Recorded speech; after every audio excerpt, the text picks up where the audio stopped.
Netcasts you love. From people you trust.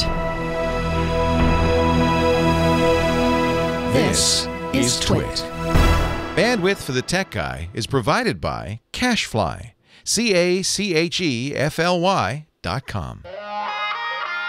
Hi, this is Leo Laporte, and this is my Tech Guy podcast. This show originally aired on the Premier Radio Networks on Sunday, March 23rd, 2014. This is episode 1068. Enjoy. The Tech Guy podcast is brought to you by NatureBox, where you can order great tasting, healthy snacks delivered right to your door. Forget the vending machine. Get in shape with healthy, delicious treats like garden tomato crunchies. To get 50% off your first box, go to naturebox.com/twit. And by Prosper. Prosper is a peer-to-peer lending marketplace which connects people who are looking to borrow money with those who have money to lend. Visit prosper.com/twit and receive a $50 Amazon gift card when you get a loan. And by ZipRecruiter. ZipRecruiter makes hiring faster, easier, and cheaper. Post your job to 50-plus job boards with one click. Try ZipRecruiter for a free 4-day trial now at ZipRecruiter.com/techguy. And by ShareFile. Enhance your workflow. Send files of almost any size easily and securely with ShareFile from Citrix. Try ShareFile today for a 30-day free trial. Go to ShareFile.com, click the microphone, and enter Tech Guy.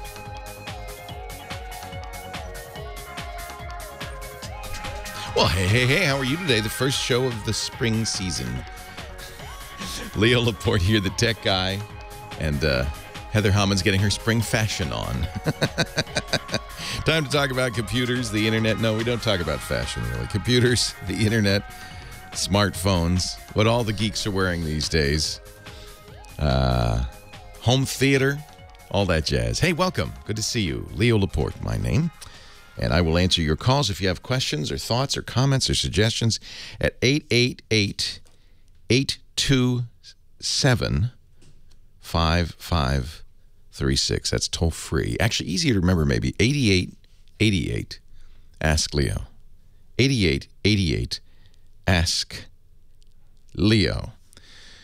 And Heather Hammond, the phone ranger, wearing her phone ranger hat, will answer your call. And wow, that's a safari hat. Yeah, I miss being out on safari, so I thought I'd Welcome just back. Take myself back. Welcome via back. a hat.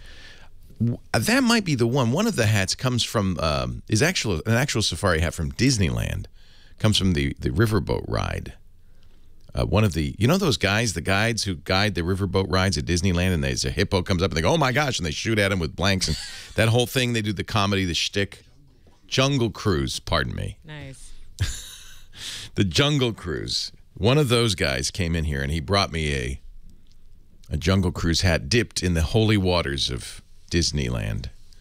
That might be it you're wearing right there. So just treat it with respect. This I do like the what? tooth you're wearing around your neck. Did you bring that back? Is that a saber-toothed tiger tooth? Nah, I've had this forever. Oh. That might have been a souvenir of your trip. Actually. So here we are, springtime, everything in bloom. The snow is melting, sort of, in some places. The sun is coming out. California, severe drought. Yeah, that's pretty much spring all around the country. The debate rages on about net neutrality. We ended the last show about talking about this, and I kind of ran out of time. We remember the whole foofara a couple of weeks, maybe a month ago, about Comcast and Netflix. Since October, Netflix users on Comcast had experienced something like a 36% drop in bandwidth. And pretty obviously, right, Comcast turning that knob at night. Turn it down a little slower, a little slower. Are they buffering it? No, turn it a little bit more. Putting the squeeze on the bandwidth and on Netflix. And a month ago, Netflix and Comcast announced a deal that Netflix would pay Comcast for access to their network. There was a debate over this. In fact, a debate on this air, and then I talked to analysts named Dan Rayburn and so forth about it, and he's an expert in streaming media. And the consensus at the time was, well, this is business as usual on the internet. You pay for what they call peering, and if it's a peering relationship that's one-sided. I send you more data than you send me. In Comcast's case, that absolutely be true because Netflix doesn't really, there's no uploads to Netflix. It's all downloads. So a lot of analysts and experts said, oh, no, this isn't bad. This is normal. Yeah, well, now Netflix has finally stepped forward to say something. Reed Hastings, the CEO of Netflix, it's a little bit, he calls it an internet toll, and that's what I was calling it, till I was talked out of it by so-called experts. Hastings writes, the essence of net neutrality, you might have heard that term before. It's not a very good description. What we're really saying is the opposite, no discrimination. That any bit on the internet should flow equally and freely with any other bit. That an internet service provider shouldn't be able to say, hey, you, that bit, that carries a movie from Netflix, that bit should cost more than a bit that says, oh, hey, that's just music from iTunes, or that bit, that's just an email, that should cost less. The essence of net neutrality is something we all hold dear, I think. We should. Maybe, you know, those people who are technical enough to kind of get it say, no, this is really important. This is fundamental. The internet is fundamental to democracy, to free flow of information. It has changed our world. It has given consumers all the power in the world to make appropriate choices. It's helped form democracies around the world. The internet is a very important thing, and key to that is the idea that no one company should have a toll road on the internet. Hastings writes, the essence of this net neutrality is that internet service providers, people like, and he singles out AT&T and Comcast, don't restrict, influence, or otherwise meddle with the choices consumers make. The traditional form of net neutrality, which was recently overturned by a Verizon lawsuit, is important but insufficient. He wants even stronger net neutrality. He says some major internet service providers, Cablevision for one, already practice strong net neutrality. For their subscribers, the quality of Netflix is outstanding. But on other big internet service providers, Netflix performance has been constrained, subjecting consumers who pay a lot of money for high-speed internet. I pay Comcast a lot of money, to high buffering rates, long wait times, and poor video quality. And of course, you have to point out that Comcast and AT&T both have services that compete with Netflix. Netflix has agreed to pay the ISP interconnection fees. And once that happens, he says, then they make sufficient capacity available and high-quality services restored. It's an arbitrary tax leading to a poor consumer experience.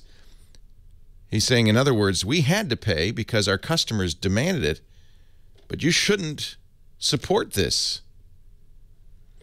Good article by Reed, finally stepping forward to say what happened was a toll, basically, on Netflix. Now, the other side says, well, wait a minute. Netflix, during prime time, is 40% of all internet traffic. Shouldn't they have to pay more than somebody else? Well, I don't know. You're getting paid. I'm paying Comcast for free and unfettered internet access. You know, I pay them for the amount of data I get. Comcast puts limits on that, caps on that. They put caps on how much data I can have and how fast it can be. And if I want more, I pay them more. They're double dipping. They're asking for twice as much. And I think this is exactly what we have to protect on the internet. So I just wanted to update that because I like a lot of people, were back down. I said that this, you know, this is, oh, okay. This is business as usual. You know, this is what Netflix expects to do. No, it's not. It's not. And I think it's important to emphasize that. And I'm a Netflix customer. I'm not happy about it. If you're a Netflix, you know, on Comcast. Well, the guy we talked to said, oh, you know, the best Netflix experience is on an Apple TV because they provide their own content distribution network for Netflix data. So just watch it on Apple TV. That's not the solution. I want Comcast to get out of the way. I want Comcast to get out of the way. And I think it's especially suspicious because they offer a competing service that they should, you know, oh, no, you know, this has nothing to do with that. We just want Netflix to pay their fair. Yes, right. That's not what's going on. All right, that's enough. I wanted to update it. I'm not going to belabor it. What do you do about it? I guess I should give you a solution. Write your member of Congress and say, please protect net neutrality. The FCC has decided it's not going to do that. It should, but the court said, hey, you can't do it unless you say that all of these companies are common carriers, and the FCC says, well, we're not going to say that because our chairman is a former cable company lobbyist, and so, we don't want to do that. So who do you go to? The court of last resort. Your member of Congress. Write to them, say, please protect net neutrality and keep Comcast from doing this. And AT&T and everybody else. We need a free and open internet. It's what makes this world strong and powerful. Leo Laporte, the tech guy. Thank you.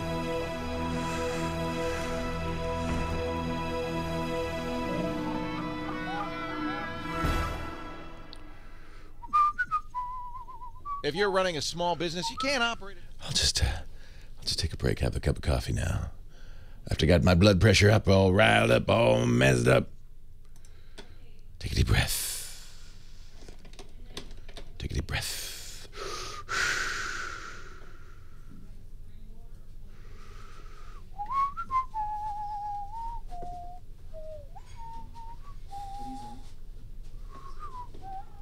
Hey, how are you? Welcome. Good to see you. Thanks for joining us. Leo? Kendall and Tamra. Hey, yes, there. There's someone who confessed to having called last week. Yes. They confessed that? I know he can hear me right now, so I don't mind saying that you're a bit of an odd bird, and you seem to have confessed that to me on the phone yourself. He has something to say about if you took all the IP addresses in the world, it would blanket the earth in sand. And I'm like, okay, what's your point? And it sounds like somebody that you kind of... I think we'll pass this time. You didn't talk to him for at length. Yeah, last week, because so I know that you will understand, sir, but we have to give everybody a chance to get through. And thanks for being honest that you in fact did last week. We don't enforce this rule. A lot of shows do, where you have a 3-month limit or a 6-month limit or whatever. Maybe we should start. I don't know. I want to give everybody a chance. I write down all your phone numbers and names. Yeah, we know exactly who you are. We'll be coming to your home later, just to bring you donuts. Thank you, sir. Here's a good one. Senior lawyer for the National Security Agency said unequivocally on Wednesday that the U.S. technology companies were fully aware of the NSA's widespread data collection. Google knew about it. Microsoft knew. Why are they making such a big deal? They've known about this for years. This is nothing new. They gave us full assistance in legally mandated. Well, of course they did. They have to. Rajneesh Dey, the NSA General Counsel, said all communications content and associated metadata harvested by the NSA under a 2008 surveillance law occurred with the knowledge of the companies, both for, and this is the key, for PRISM and upstream, and for the so-called upstream collection. I wonder if that's true, and I'd love to hear the response. During a Wednesday hearing of the U.S. government's institutional privacy watchdog, asked if collection under the law known as Section 702 or the FISA Amendments Act occurred with the full knowledge and assistance of any company from which information is obtained, he replied, yes. It was a compulsory legal process. So nobody denies that. The question is, did they know about the upstream? Last week, Mark Zuckerberg of Facebook called President Obama to voice concern about the damage the government is creating for all of our future.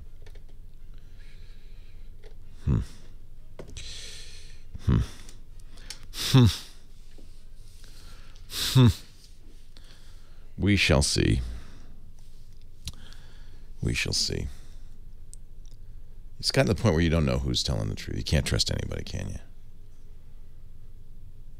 We don't know who's telling the truth anymore. I think we may need to make a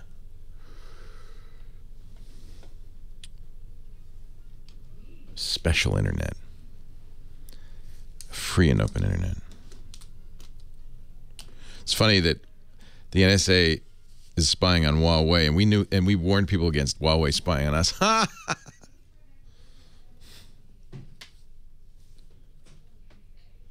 can trust the chat. Our show today brought to you. Oh, snack time. Can you bring me a nature box? Ha ha. I love doing this ad. Unfortunately, we're going to have to get some more nature boxes because they're slowly declining inside. Do you know about the nature box? This is the awesomest. Nature box is healthful snacks. Comes time of day, you know, where you just go, I need a little pep, a little vigor, a little vim. Now, of course, you can go to the vending machine, get some junk food, but this is good food. And whether you're at home or at the office, a nature box is such a good solution. Here's the, Italian bistro pretzels. Those are very good. But what's nice is you can eat this with kind of some feeling of, you know, you feel good about yourself because there's no HFCs, no high fructose corn syrup, no partially hydrogenated oils, no trans fats, artificial sweeteners, artificial flavors, artificial colors. We're talking about eating right. All of this nutritionist approved. What is this? Praline pumpkin seeds. Oh, wait a minute.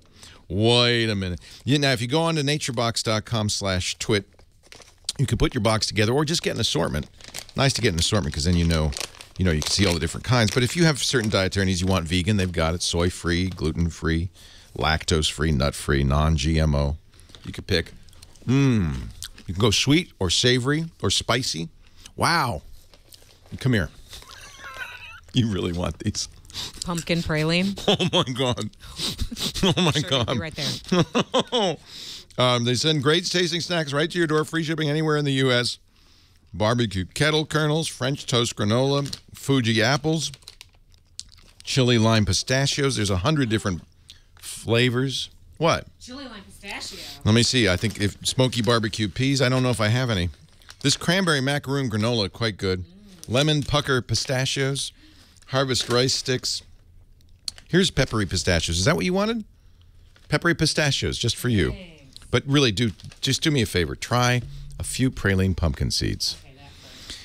And for the rest of you, you're just going to have to get your nature box sent to your house. It's the happy gift that keeps on giving.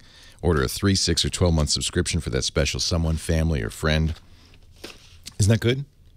It's crazy great. It's crazy good. That's scary. We're going to give you a deal, 50% off your first box.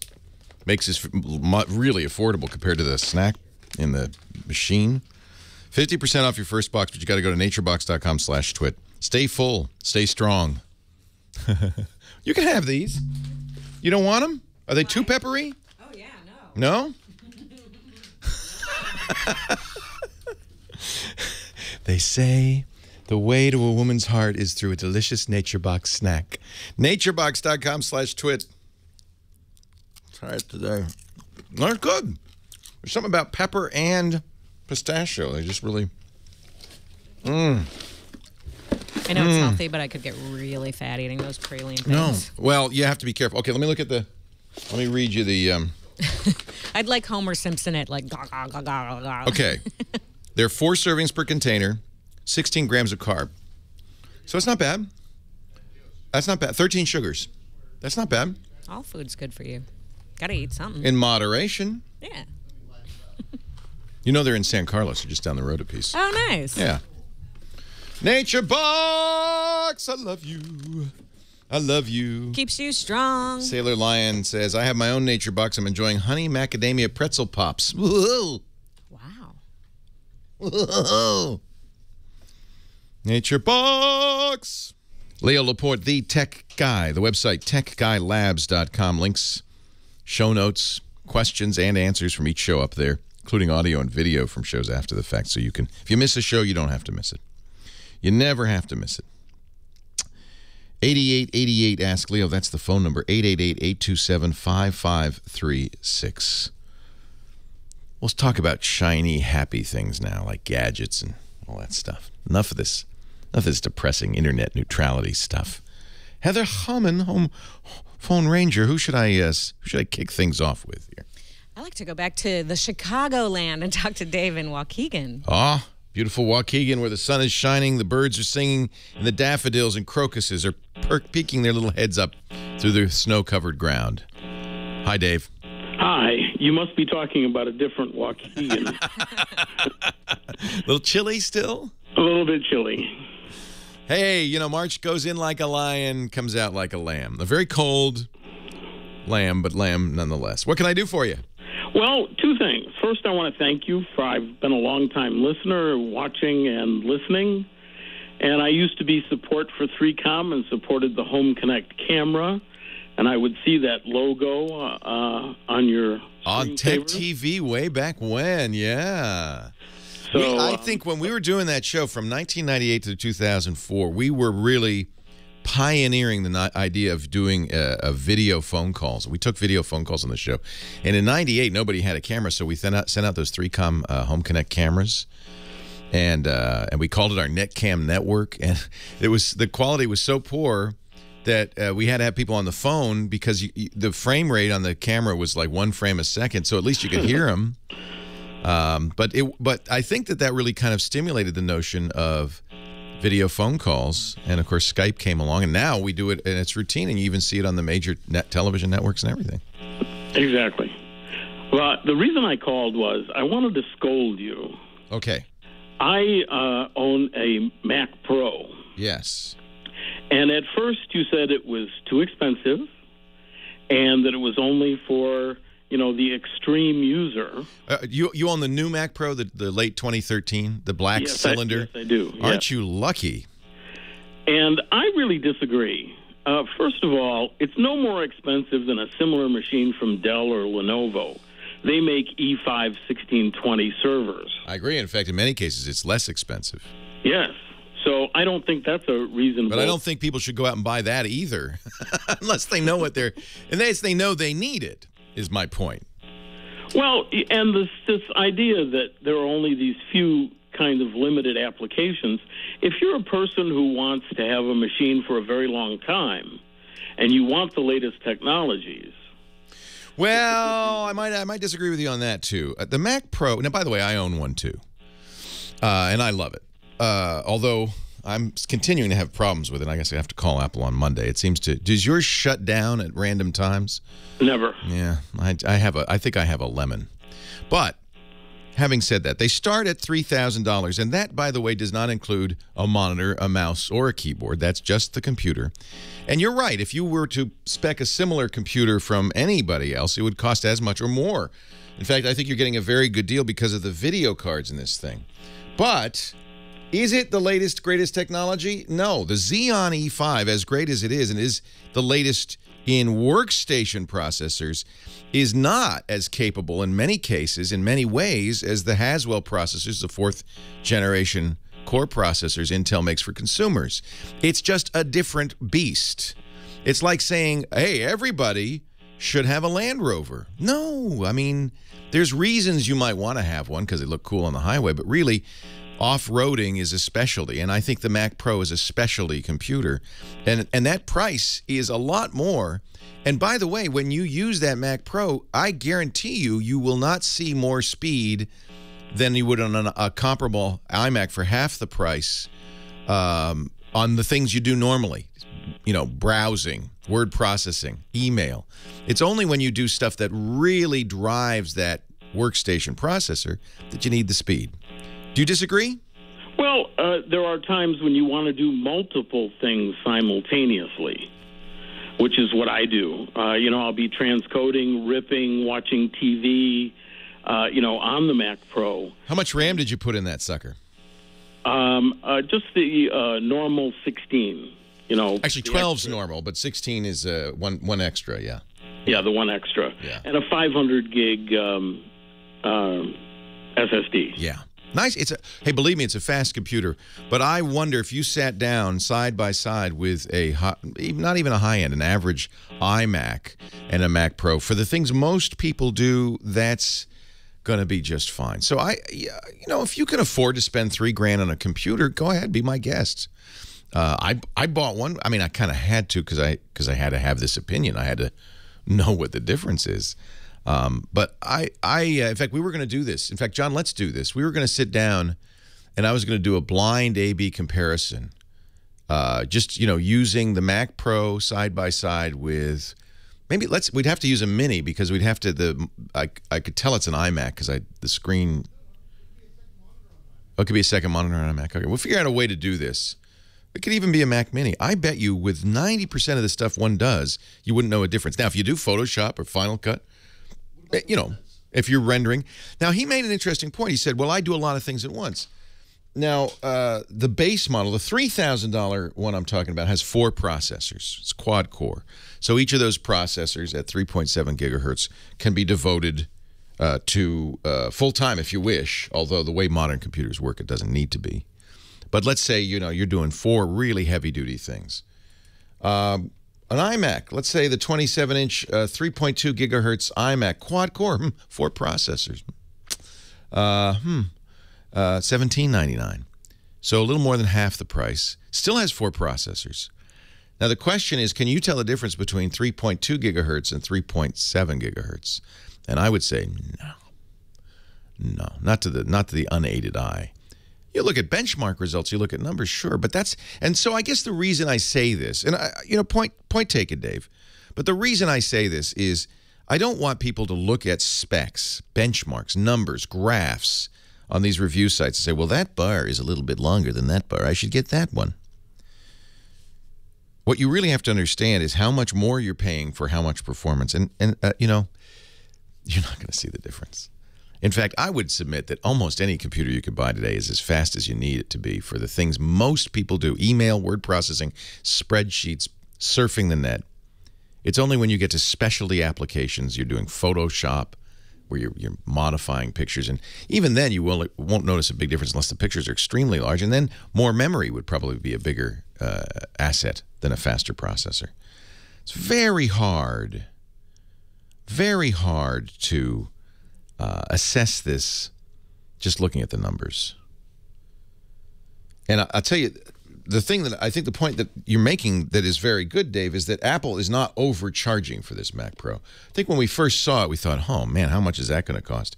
And at $3,000, that's actually a good deal, given the expense of the processor, which is thousands itself, and then those dual, very expensive AMD FirePro cards. You're probably getting a better price than you could get if you put it together yourself, easily. Leo Laporte, the tech guy.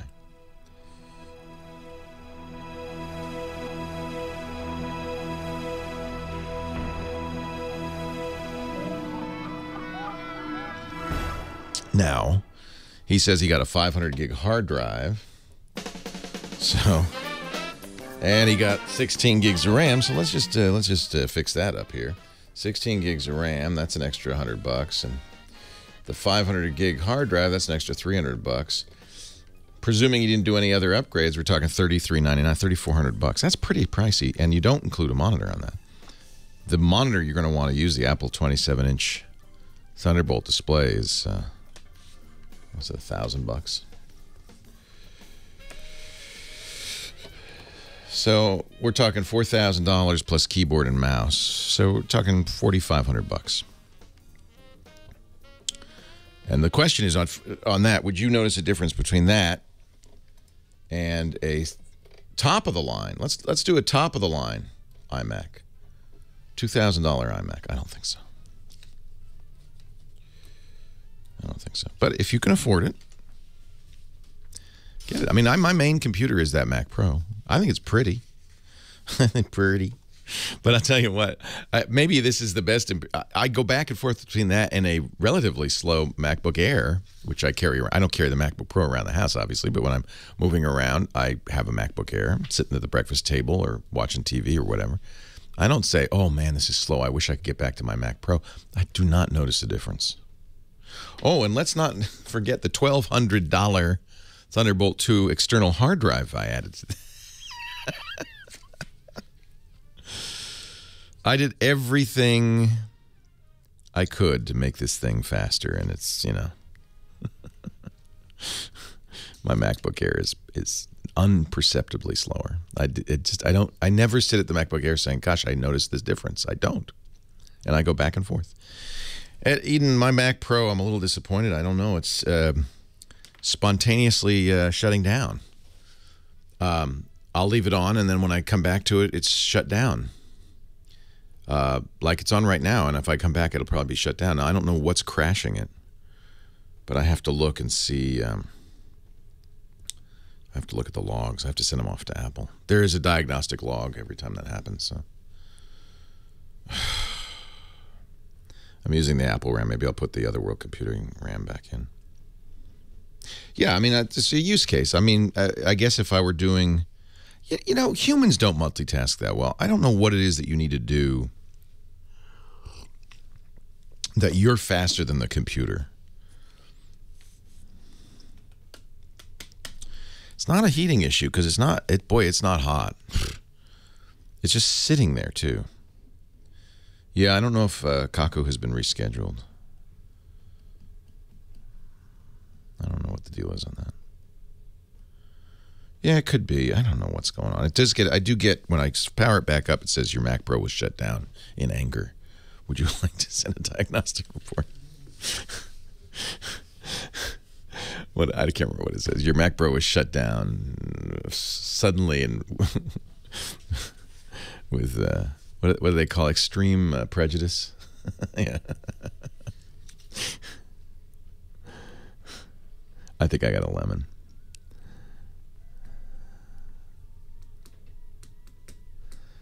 You'd have to do some serious number crunching. I don't think I mean, seriously, I guess Dogecoin or Bitcoin. But I mean, a spreadsheet is not that kind of serious number crunching, I don't think. 8888 ask Leo Laporte, the tech guy. Billy in Laguna, California, you're next. Hi, Billy. Howdy. Howdy. I'm getting a brand new Windows 8 desktop, and I need to know how to immunize it from viruses before I hook it up to the internet or what. I don't know how to get to maybe security essentials. I don't know how that works. Yeah, let me give you kind of the rundown. A brand new computer of any kind, what you should go through. Here's the good news, by the way, on Windows 8. You don't need to go get security essentials. It comes with it. They call it Defender now. It's a different name, but it's the same thing. And so Microsoft finally is shipping an operating system with built-in security. However, on any version of Windows, there are some things I would recommend, and this includes XP. So there are some of you I know who are worried about April 8th when Microsoft stops offering patches. That'll be the last patch Tuesday for Windows XP. Because of that, I've really looked into it, and our security guy, Steve Gibson, has looked into it. And I think we've really come up with some solutions that will make your experience safe. I think it's possible to use Windows without any problems at all. I haven't had a virus in 8 years. But you got to know what to do. So first and foremost, the number one thing is do not run as an administrator. So when you first get your Windows 8 PC, it'll say create a login, and it will create that login as an administrator account. That's fine. Rename it to administrator, create a new login that, you know, for Billy, and a different password, and make that be a limited user account. The reason being, when bad guys can get into your system by tricking you or using an exploit or a vulnerability in Windows, that is without your permission or knowledge, they still get your credentials. They get your power. And if you are all-powerful, if you are the all-powerful administrator, that means the bad guy is too. If you're a limited user, so is the bad guy.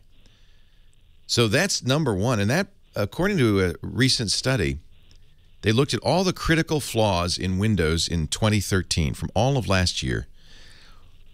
92% wouldn't have worked at all if people were using limited user accounts. In Internet Explorer, 100% of them would have been blocked. And most viruses come in through the browser. So that's number one. Number two is not to use Internet Explorer. You can't get rid of it, but use a third-party browser. We recommend Chrome from Google. It's free, and it has some nice features, including Flash built into Chrome. It's sandboxed into Chrome, so it's safer. You want to be careful about these third-party programs, though, that tag on to the browser. Flash is one. That's why I recommend Chrome. You don't have to install Flash separately, and I wouldn't. Do not install Flash. Just use Chrome. Similarly, unless you know you need it, do not install Java. Another vulnerability. Although now Oracle, which makes Java, has done, I think, a pretty good job of For instance, by default, it turns off the browser extension, things like that. What you don't want is your browser to go to a malicious website and then launch software like Adobe Reader, Adobe Flash, or Oracle Java, and then use those as a vector. And the most important thing, of course, is to keep Windows patched every Tuesday, every second Tuesday of the month, I should say. When Microsoft ships those patches, apply them immediately. And this is where XP people are going to be a little bit out in the cold. In other words, you're pretty much set. That one thing, the one thing I would say is run as limited user and install Chrome. If you have a good up-to-date antivirus, that certainly helps. It's not the only protection because no antivirus will block you from doing dumb things. That's your job. And that's kind of the problem with antivirus is nobody's going to make an antivirus that tells a user, no, you can't install that. So if you go out and you find something malicious that you think is okay and you try to install it, the antivirus is going to go, okay. It might later say, hey, by the way, you installed a virus, but by then it's too late. It's good to have an antivirus in case that happens, but it's not the most important thing. So I think it's really important to keep your system software updated, to keep those programs that you use on the internet updated, whatever they might be, including Adobe Reader, Flash, Shockwave, Java. Make sure those are kept up to date. Keep your browser up to date. That's, of course, very important. And I think, Billy, you're going to be fine. The other thing is now be very careful about what you click on. If you see a link in an email, don't just click on it. If you get an email that says, oh, by the way, your bank, this is your bank, Bank of America, and we have found the strange transactions. Please click link to log in and tell us it's okay. And you go, oh, my gosh. It's odd that Bank of America guy has such a strong Russian accent, but whatever. And you click the link, and it goes to a site, and it kind of looks like the Bank of America, and you log in. Well, you just gave the bad guy your account number. So you got to be very careful about clicking links in email, on the web. Make sure those links take you to where you expect. And we talked yesterday. In fact, I showed this. In fact, you can see it on the show notes, techguylabs.com from show 1067, last show. I got a guy sent me an email saying, I think I just got phished by Apple. And it looked like an email about Safari that came from apple.com. If you just looked at it on the web browser, go back and go look at this link. It looks like it's coming from safari.apple.com. And that's got to be Apple, right? No.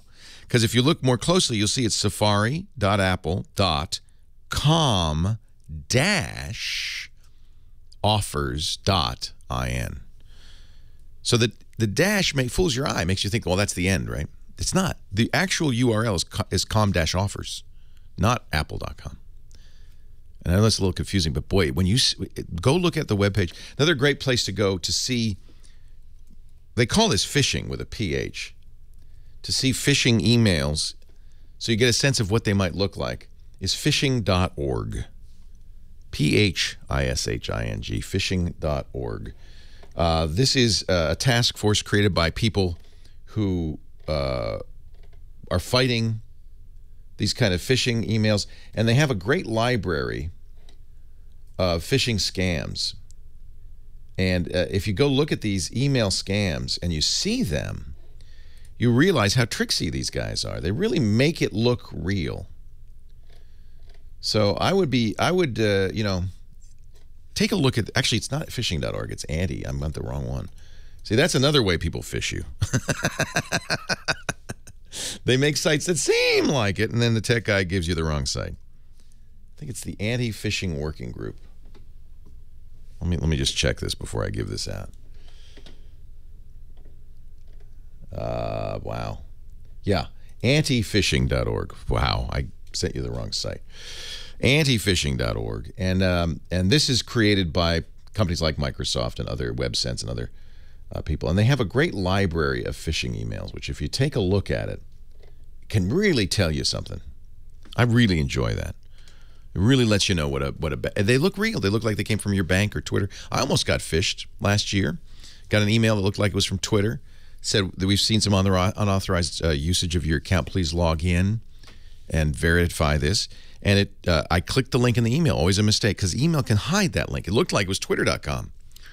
And I clicked the link, and then but fortunately I noticed at the web browser, and always look at the web browser and look closely. It wasn't TWITTER. It was TVVITTER.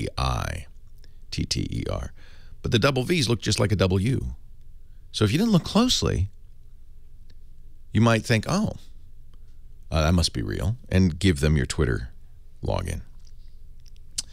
These things, if you can avoid, falling for these scams and make sure your system's up to date, you will not get bit. I haven't been bit, haven't been hacked in 8 years. Knock on wood. That seems like a dangerous thing to say, but I'm not superstitious. But I really believe that you can use any operating system safely if you're careful, if you know what you're doing. The problem is, and the reason we're worried about Windows XP running out of updates, that means it will be vulnerable. We know it will be vulnerable. And the problem is that a lot of people who use XP, they've been using it for 13 years. They're not the most sophisticated users. So they may be more likely to get bit by this. So spread the word. Tell your friends, tell your family. Limited user, use Chrome, careful what you click on. That's all. Leo Laporte, the tech guy.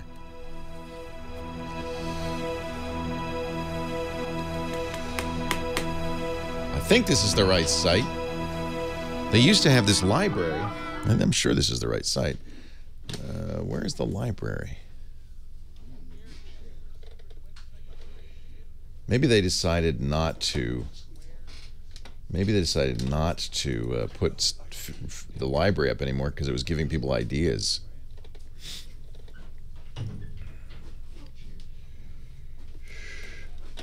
This is definitely the anti-phishing working group. This is the right group. But more people. What? What? We're going to have to start taking It's reservations. Sumo. Hey, Sumo. He's wearing 3-cap moon. Yes. And most people don't know this. I know all the memes, my They friend. don't know this meme. I know all the memes. I don't remember that. In fact, I take great pleasure in deciphering geeks' t-shirts. Our show today brought to you by our friends at Prosper.com. Prosper is peer-to-peer lending. I think that's a very interesting idea.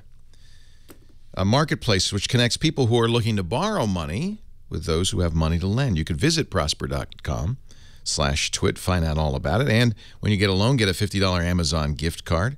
If you knew that in 72 hours you'd have $35,000 to cover your needs, what would you do? Imagine. Prosper.com could help you pay off those high-rate credit cards, start a business, or do a home improvement project. I think you'd probably find a lot of uses for it. I want you to check it out at Prosper.com. That's the place to go.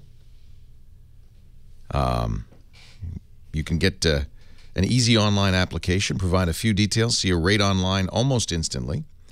Low fixed rates, unsecured personal loans. You don't need any collateral. Multi-year terms available. If you're still paying those high-rate credit cards, man, this is such a good idea. Consolidate them. Improve your home. Prosper is Silicon Valley's answer to personal loans. With Prosper's innovative peer-to-peer lending process, there are no outrageous fees, no raising interest rates, and you'll never set foot in a bank. They have now 2 million members, lenders and borrowers, and over $900 million in funded loans at Prosper.com. Go to Prosper.com/twit. Check your rate instantly. It will not affect your credit score. For a limited time, Prosper is offering Twit viewers a $50 Amazon gift card when you get a loan. Go to Prosper.com/twit.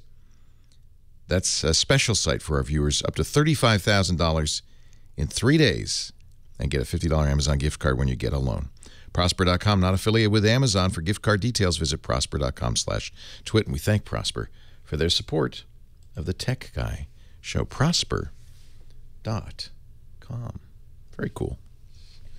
So what's up? How are you guys? Hi, Barbara. Good to see you. That's my fiancée, Elizabeth. Oh, it's Elizabeth. Yeah. Oh, hi, Elizabeth. Barbara for legal purposes. All right, nice to meet you. Nice to meet you. Congratulations, Sumo. Getting married. And I know When is the date? Well, probably a year or two. Good going. Nice job, Sumo. You don't do marriages, so we're not getting married. I stopped doing them because I don't want to be responsible anymore. The one marriage I did ended poorly. That's Ozzy. What's the geekiest place you could get married? I think fries. Fries. Here, yeah. Fries. Oh, He said fries. fries. I like that. Funny. Is that where you're doing I would it? say on the hard drive aisle at Fries. The computer museum. Now, are Sheldon on Big Bang Theory? Are they an item? Kelly Cuoco and I saw them kissing. Oh. I don't know. Maybe they're not. I'm trying to throw up a video of some lions and elephants. A Jewish-Scottish wedding. Dr. Mom needs a Presbyterian rabbi. Any takers? I don't know. That sounds tough. Tough. Rabbi in a kilt. I'm liking it. Yeah. Makes that bris all important. Yes, I would like some lunch. Let me look and see what Petaluma Market is.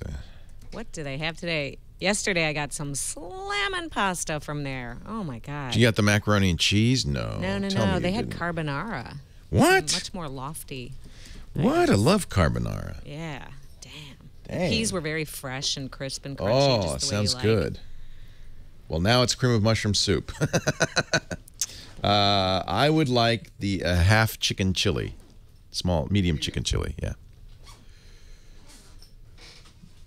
Chebert, renewal of vows in the middle of a data center. That's good. Padre did that. That's good. That's good. Computer History Museum. We did a wedding at the Screensavers. That was pretty nerdy. Yes. That's the one that didn't work.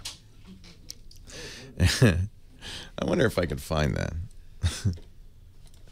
Screensavers wedding. Pretty sure it's on YouTube. Boy, we chose a bad name for that show. You can't search for Screensavers. YouTube. Screensavers wedding. Oh, wow. Yeah, part 1 of 2. And they're divorced? I don't know. We never heard from them again. That made me a little suspicious. Oh. There's Megan, one of the bridesmaids. It's so funny. Leo Laporte, the tech guy. We're talking about geek weddings. I'm not for some reason. Oh, because we have an engaged couple in the studio audience today, and Heather and I were talking about. Well, Heather raised the question: where would the geekiest place you could get married? And Sumo said the aisles on Fry's Electronics. That'd be good. Computer History Museum. I wonder where the geekiest place you could get married would be. Twit Studios. Here. No, we're not doing weddings now. Okay, but it's beautiful. We shut down the catering. Too many people.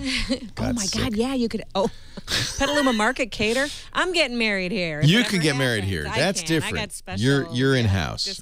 I don't want people flocking here in their wedding regalia saying, "Can you marry us?" I did. You know, I have it's kind of a cheesy thing, but you can get a license as legal in California online at the Universal Life Church. So I have that, and so I did marry that couple, but it didn't end well. I don't think, because I never heard from them again, and so I'm thinking it's probably not. I'm bad luck, so I decided to retire. You can't be sure. They just forgot to send you the baby announcement or I don't whatever. want to be responsible. They probably named it Leo. You just don't know yet. I know. I just don't want to be responsible for it, Perhaps because, I had the good book, but it wasn't the Bible. It was my book. Maybe that's why it didn't take. You did it on a... The publisher really wanted me to promote that book a lot, and so I used the good book, which was my first almanac. Moving on, Lewis Hollywood, Leo Laporte, the tech guy. Hi, Lewis. Mr. President. Yes, sir. Mr. Reverend President to you. Formerly Reverend. Yeah, formerly, yeah. Leo, you spend a lot of time expounding the virtues of backing up data, and I think it's just as important to back up people as data. And I wish we could back up people. Before you go for the obvious joke, I'm not talking about cloning. Oh, okay. So a week ago, before the third hour of the show, the phones went offline. Yes. And you remember that? Oh, yeah. I was talk about flop sweats. I had an hour to fill without any calls. You did very well. I just talked. It turns out I can do that. Yep. You vamped very well for the hour. But it was in the initial moments after the phones went offline and the first attempts to diagnose the problem were being made, I heard the tech guy say these words. Uh-oh. Where's John? He's the only one who knows how this works. That's right. Our studio manager, John Slanina, was on vacation.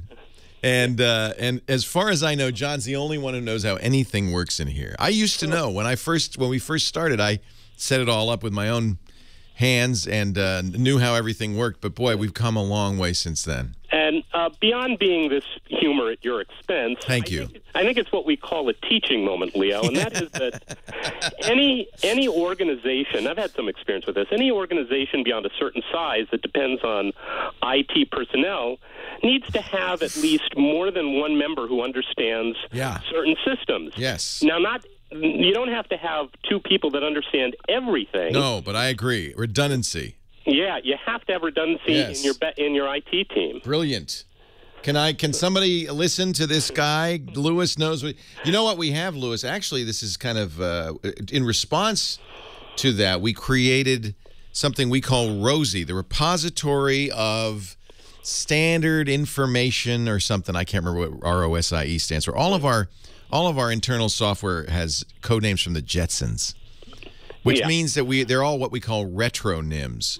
We come up with a name and then we have to figure out what it stands for. We have Astro, Rosie. There's a few more.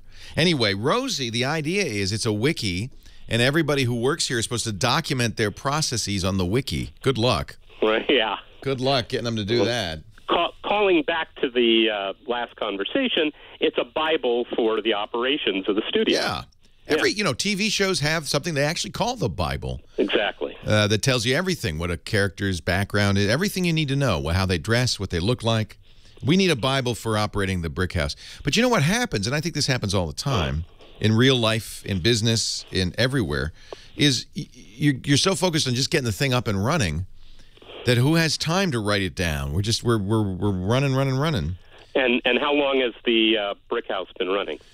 2.5 years. Maybe time to find a few extra people. Burke in the basement. We have a guy in the basement, Burke. He says, it's not true, Leo. We all know how it works. And Burke was here and actually did, we did everything we could. Right. It wasn't our fault. With a provider.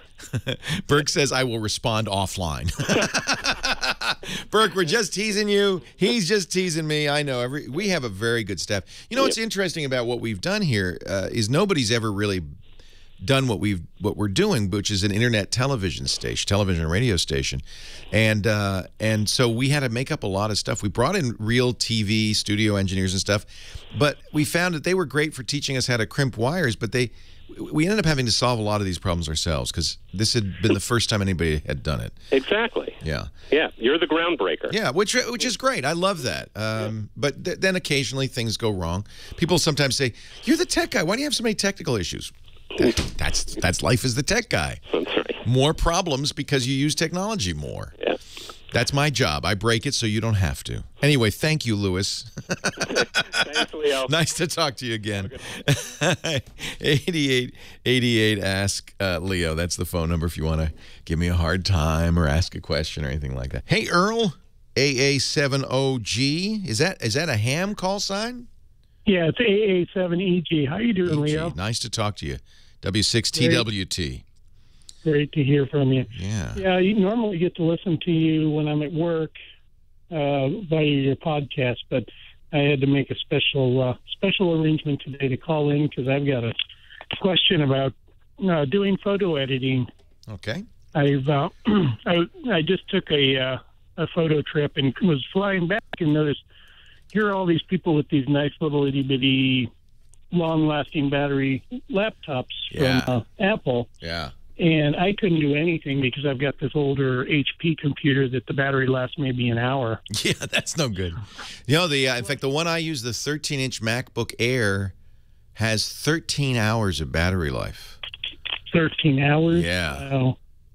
Yeah, it's really amazing. Now, photo editing is a little demanding, and you're going to have the screen on the whole time, so you may get 8 hours. It's still enough for most flights, and certainly 8 hours of editing is probably enough. You want to take a nap after that. Oh, yeah. Definitely. You got to let your eyes rest. I think, though, I have to say I admire this one thing, and I wish I had this ability. My girlfriend Lisa does. When she, every day, as she comes back, takes her photos off the camera, puts them on her computer, and immediately goes through them, rejects some, uploads the rest. She processes every day. And unfortunately, I wait, and I've got 6,000 photos, and now it's too many. It's like I give up. So I have a mountain of photos, unprocessed, unedited, even worse, sitting on my hard drive. And so I do admire your desire to get to it quickly. I think that's very important. And how much memory should somebody have for that much photo editing? Well, it depends what kind of photo you're editing you're doing. You know, if you're using a Mac and you're using iPhoto, it doesn't matter. 4 gigs is fine. If you're going to go into Photoshop and take 15 images and make a panorama out of them, then you want more memory because and you're taking big photo raw images. You need a lot of memory. But yeah, I shoot with a 5D Mark II. Okay, so your images are big. Do you shoot raw? Yes, all the time. All right. So those are 27, 28 megabyte files. Yikes. Hang on. We'll talk a little more about that when we come back. Leo Laporte, the tech guy. My family are nut growers, so we have to eat them. So I heard that I heard the gossip in my Clash of Clans clan is that the almond growers, because of the drought, are having to cut down trees. Is that true, Loquacious? I know my Clash of Clans clan never lies. They never lie. They always tell the truth. Let's see what's going on in the clan today. Oh, I've got to gather my special elixir. And I've got the coins on high because I'm trying to get enough coins so I can upgrade. I have 2 upgrades to do before I can go to level 7. 1 upgrade to do. I have to upgrade my wizard tower, and then I can do Town Hall 7. I'm waiting. We have a nice little group in here, and gosh, this is kind of blurry. I know. I'm sorry.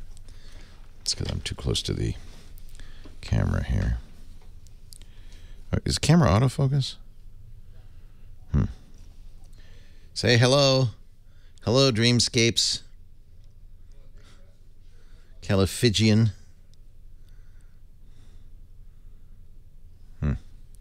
Oh, that's blurry. It's just the camera's out of focus, I guess. It's one of them things. One of them there things that happens with a camera.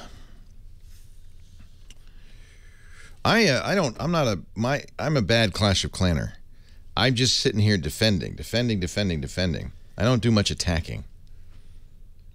But maybe when I get to level 7 and I can get some real... I finally can get a dragon in my clan castle. My son came home from college. First thing out of his mouth, how's your clan? He said, it's good. It's good. The modern father-son conversation. Yeah, I saw it on Instagram. Oh, almonds. That's what I'm asking you, Loquacious. Almonds. How are the almond trees doing? Is the drought hurting the almonds? No, waste of time is 2048. That's a waste of time. Well, hey, how are you today? Leo Laporte here, the tech guy. This is the show where we talk about computers and the internet and home theater and what else?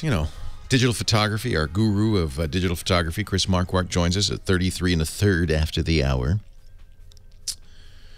888-827-5536. That's the phone number if you have a question, a thought, a comment, a suggestion. We'd love to hear from you. Our website is techguylabs.com. That's where we put all the info about stuff I mention on here.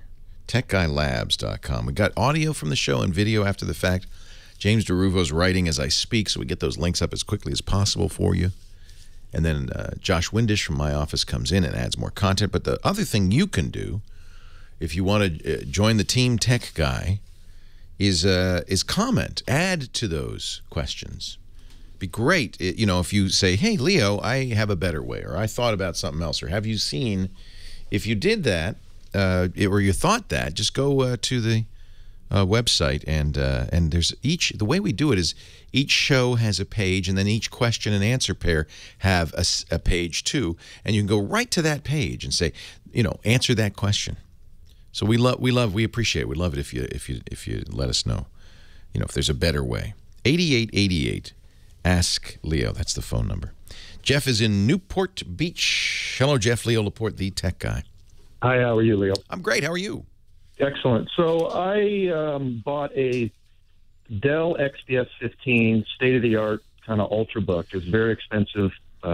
Yeah, they're good. I love those. They're beautiful devices, I think. Yeah, I actually wanted to buy a MacBook Pro, and they advertised up to 11 or 12-hour battery life. Now, I've been dealing with them on an open ticket for 3 months since I bought it. I can only get an hour and a half battery life. They're stringing me along. I've mentioned possibly suing them to get my money back, and they won't exchange or replace.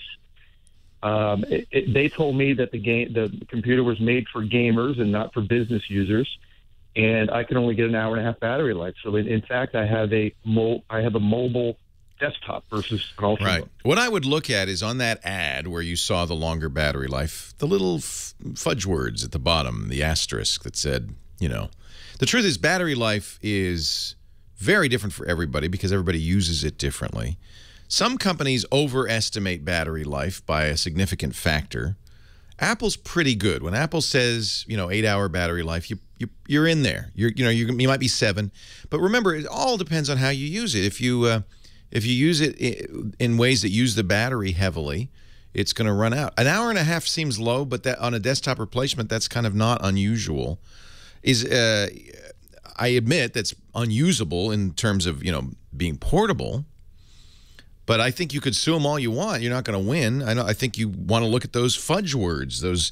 Look in the ad. It'd be nice if we could get companies to be more honest about a lot of things in technology, but they're not. They're not. And battery life is one of the areas where it's just very easy for them to overstate it, because all you have to do is get 3 hours or 6 hours somehow. And then they can say, hey, we got 6 hours. Yeah, but this is not how normal people use it. Well, we didn't say that. We just said you got 6 hours. Yeah, but I don't use it that way. Well, your mileage may vary. There'll always be some fudge words somewhere that say, in effect, your mileage may vary depending on how you use it. So while I'd love to say, there's something wrong with the machine, there probably isn't. That might well be the normal amount. And it's too bad. One of the reasons Apple gets a premium is because they don't lie about that stuff. And it's one of the reasons people stopped buying Dells for a while. I don't know why a company would misrepresent it, except it makes it sound better. And then the problem is you get a lot of unhappy customers like you would at the end of the day who say, but I only got an hour and a half. I think those XPSs are beautiful. But big, heavy machine, a lot of, here's what will affect battery life. How much space is devoted to the battery. That's one of the reasons we don't have removable batteries very much anymore, because to make it removable, you have to take up some of that space with packaging. Eliminate the packaging. You can make the battery bigger. It depends on how much, of a video card it has, how big a hard drive. If it's a spinning hard drive, that uses more space. If it's a faster spinning hard drive, or more juice, I should say. If it's a faster spinning hard drive, it uses more juice. The screen resolution is an issue. And by the way, if you run the screen at half brightness or quarter brightness, you're going to get better battery life. That's down there in those wiggle words. I think it would be nice if the state of Texas, I guess they're a Texas company, had rules that say, you have to state the conditions in which you tested the battery, et cetera, et cetera. But I never believe anything I read in an ad. And I wouldn't buy a computer until you read reviews from trusted sources like PC Magazine or CNET. Anand Tech is very good, ANANDTECH. If they have a review and they give you battery life, they will tell you exactly how they used it and what kind of life they got, and that you can trust. But if you trust in an advertisement on battery life, I think that's a mistake. Don't think I'm not sympathetic. I am. I'm telling you the truth. I don't think you're going to have a case if you tried to sue them. Mike in El Segundo, California. Leo Laporte, the tech guy. Hi, Leo. Great show. Thank you. Thank you.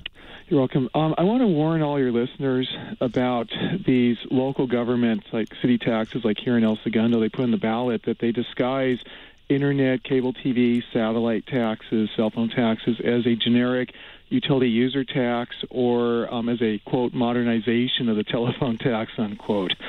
Here in El Segundo on April 8th, the ballot, there's Measure A, and I actually wrote the ballot argument against it. collaboratively with other former council members. I'm a former city council member myself here from the city. Explain to me, because now this is, first of all, we're a national show, and so you're speaking to an audience that has no interest in El Segundo politics. So explain to me in a way that might be applicable to all of us what they're doing. Are they hiding? Yes, exactly. And it does apply everywhere around the country, because you've got cities that will put ballot measures on there to the voters saying, oh, we need this money for police and fire services, and they won't tell you that they're giving these huge pay increases to the unions that gave them lots of money. Well, I don't want to get political here. So this is not a politics show, and I understand that. And these things happen. So, yeah, pay attention if you're a voter. You have a higher responsibility than figuring out what you're going to vote for the day you drive to the polls. Now, here's what I think should happen when we're talking about Internet access, and I hope this does happen. We're already seeing big problems with companies like Comcast, AT&T, Verizon, where they really want to squeeze you as a customer and squeeze the Internet and squeeze the content providers. And essentially, they've got a death grip on our Internet access. And Internet access is very important. In fact, the United Nations says it's a human right now. Wow. I'm not sure I'd go that far, but it is very important if you want to participate. For instance, how would you learn about issues like these propositions, these ballot measures? Well, you'd go on the Internet, wouldn't you? And you'd read as much as you could. And fortunately, if you're an activist, you can easily put up a page and you could put out information. And this makes us better voters. It makes us better consumers. The Internet is very, very valuable. Unfortunately, the Federal Communications Commission screwed it up royally. I understand why they did it, but let me explain what they did, and you'll see why this is a problem. They essentially gave monopolies to a few companies. They said to the cable company, yeah, it's really expensive. You got to dig those trenches and put the copper in there, and that's expensive. So we're going to give you a monopoly. Each region, like El Segundo or here in Petaluma, franchises one and only one cable company to have access. Oh, we're out of time. I'll talk more about that. In fact, I had a whole bunch of stuff to say from last hour. I got a lot to talk about. Stay tuned. Leo Laporte, the tech guy. Our show today brought to you by, the podcast today brought to you by ZipRecruiter. In fact, some of our employees brought to you today by ZipRecruiter. If you're hiring, and where do you post your job to find the best candidates? It's kind of challenging. There are an awful lot of places to look. ZipRecruiter solves that problem by posting your job listing to over 50 job sites at the same time. They also post your job on social networks like LinkedIn, Facebook, Twitter, Google+.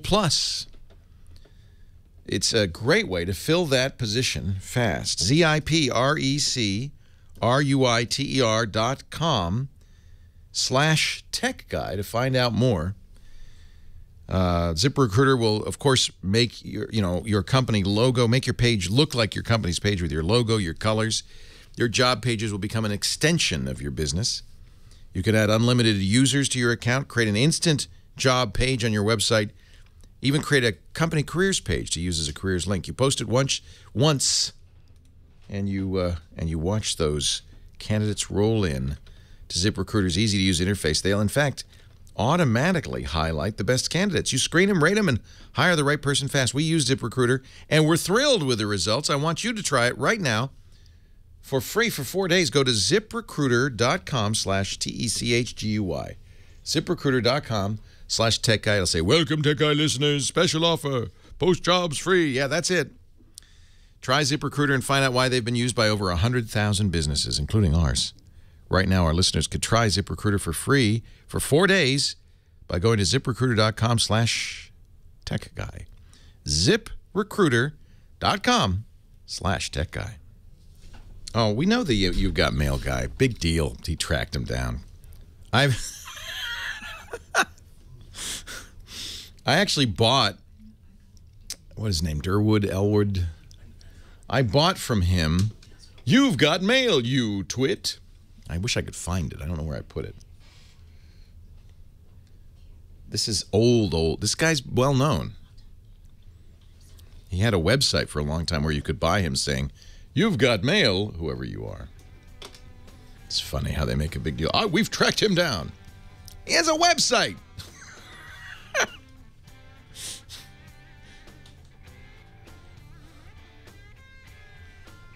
Please. He was an employee at AOL. His name is Elwood Edwards. Is he still alive? Because he used to have a website.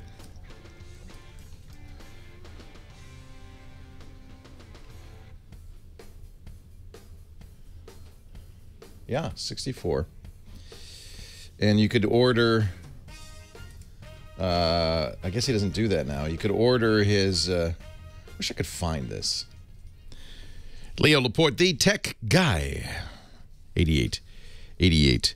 Ask Leo. So I actually wanted to bang a drum a little bit, and let me do it quickly, and we'll get on with some more calls. But this issue of internet access and the fact that a few companies have a duopoly. In most parts of the United States, there are two ways to get internet access, through your cable company or through your phone company. And this was something the FCC mandated. They set up this duopoly, and now they're going, oh, I wish we had some competition. Yeah, well, that would be nice, wouldn't it? The idea was it was so expensive to run cable that you had to give these guys a monopoly. Well, what we're seeing, and if we're lucky, it won't be shut down. Unfortunately, Comcast, Verizon, and AT&T have so much power now that they just go to local state legislators and they shut it down. But what we're seeing is communities creating their own internet. And there are a number of people advocating this. I think this is a really great idea. A town like El Segundo, forget taxing for the voice improvement. Any town should provide, I believe, should provide internet just as they provide water and sewer and in some cases electricity. It could be a civic function. They've got the rights of way. They've got the ability to lay this copper. They can even, believe it or not, take over the copper that was put in there by the cable companies. In many cases, it's been there for a long time. Eminent domain would allow them to take this over and start providing internet. The way they should do it is provide it as a utility, let commercial companies come in and provide internet access on top of it so that there would be competition. And then we would eliminate this whole issue of net neutrality. This is the real threat to companies like Comcast and Verizon and AT&T, and they're very well aware of this threat. And this move towards community internet is starting to get some ground if it doesn't get stymied by corrupt legislators. Unfortunately, when, for instance, the town of Philadelphia started providing municipal Wi-Fi, Comcast immediately went to their local tame lawmakers and said, no, this may not happen. Search for community internet and take a look at who's doing it. Many locales and communities are doing it, and I think it's a great idea. It doesn't have to be wireless. It can be wired. The infrastructure exists. And I think it's a very, very good idea. And unfortunately, I mean, you know, I'm all for free enterprise, but what's happened is this free enterprise has given a monopoly to these companies, and they're acting as if there's no one that can stop them. 8888, ask Leo. George, Vero Beach, Florida. Leo Laporte, the tech guy. Hi, George. Leo, thank you for taking my call. Thanks for calling. My computer's been stolen, and it never left my site. What happened? I was downloading DLS, actually, and I hit an advertisement button for download instead of the actual download, and I got a nasty program called Search Conduit. Yeah, Conduit is a nasty program. Oh my gosh! It took over my Chrome browser. I ended up deleting that. Wait a minute, though. Conduit says they engage people. Conduit is a good company. Wow! Engage, all right. Look what they say: 250 million Conduit users. Yeah. You can't get rid of them. Yeah, because you can't get rid of them. Yeah, they're involuntary users. Oh my God! They take over your browser. They change your homepage. They change your search results. And there are many. This is the real issue. There are companies who pay Conduit to do this. It's an advertising company. Yeah, they blocked my recovery, You can't recover to an earlier image. They even took the boot drive to where I can't reboot from a disk. I have to. It just keeps rebooting from the main Windows. Conduit, yeah. Because, users want better ads. Yeah. Yeah. So, first of all, if it has an ad remove programs, if you can uninstall it, then it's not malware, right? Then it's adware. Right. And Conduit, the real Conduit, does have an uninstall. You've checked that, though, right? Yes, I have. And you don't see it there. It's not there. Yeah. So now I call it malware. If there's no way to uninstall, if you didn't, so here's a number of, in my opinion, criteria, and other companies, anti-malware companies agree on this. A, it has to give you somewhere a opt-out. Like, I don't want this. Right. If you agree to it and it installs, well, they asked you and you said yes. A lot of times they use tricksy little ways to get you to agree to it. It comes on a lot of installers for shareware. And say, well, hey, you would love this browser update. Yeah, maybe you'd like to try this. And then, so that's one. They trick you into saying yes. But if they do that lets them off the hook. And then they need to have an ad remove. You need to be able to uninstall it. So you want to figure out, it may be the Conduit is inside another program that you installed. So you want to make sure that you uninstall everything in your ad remove programs or programs and features control panel that you don't know you have, that you don't know you want. I would uninstall it. Malwarebytes will remove it. Make sure you get Malwarebytes from the right source, though. It's MALW. We'll put a link in our show notes. MALWAREBYTES.org. I downloaded that. Yeah. I downloaded it and it went to install it. It installs and then stops and it says it must update for definitions. And this search Conduit stops it from updating the definitions. Yeah. See, this is now malware. Oh yeah, man. Yeah. Definitely. Yeah. That's malware. If malware, when malware changes your ability to get rid of it, adware, then it becomes malware. Unbelievable. Yeah. I just wanted to warn everybody about this search Conduit. Yeah, be very, very careful. Go into safe mode. That disables it. And then try using Malwarebytes. Well, I went into safe mode and I tried to reboot from, I was going to reinstall Windows from the CD drive. It will not let me boot from the CD drive. Oh, wow. It removed the boot manager. I wonder if you actually have the Conduit or something that's branding itself as Conduit that's even worse. Here, we'll put some links in the show notes. This is an adware program. It changes your browser homepage. It changes your default search engine to Conduit. And when you go back and reset all your settings in your web browser, it turns around and it stays in New Tab. You got to press New Tab and boom, there it is again. Yeah, the reason is because you didn't really want to remove it, did you?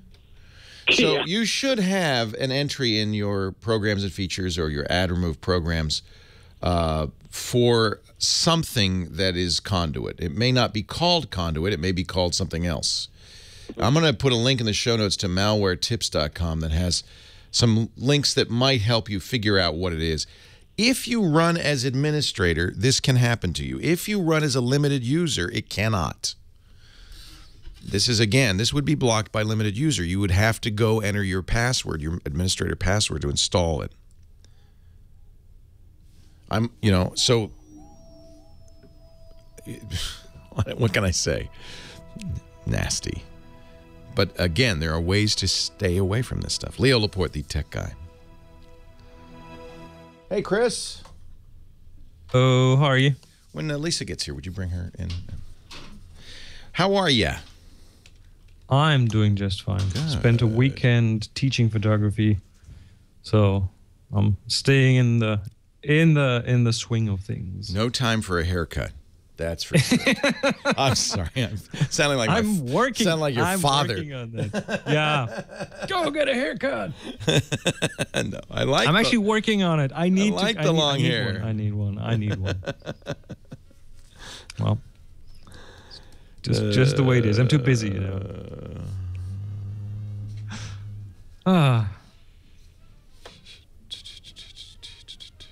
So what's your camera of the What's your camera right now? You know what I did? I'm really happy. Did you sell the Sony? No, I like it. No, I like it. I Okay. got the 35 millimeter, and it's really a nice I It's a see. good street shooter. It's a great lens. I see. That is actually very good. Yeah. Yeah, it's a great street shooter. It's only 2.8, but that's fine because I'm outside. And you know the ISO. What do you mean only 2.8? Lots of people would I be know, really happy I to know. have a 2.8. And the ISO and the Sony can go very high without a lot of grain, so that's fine. I'm good.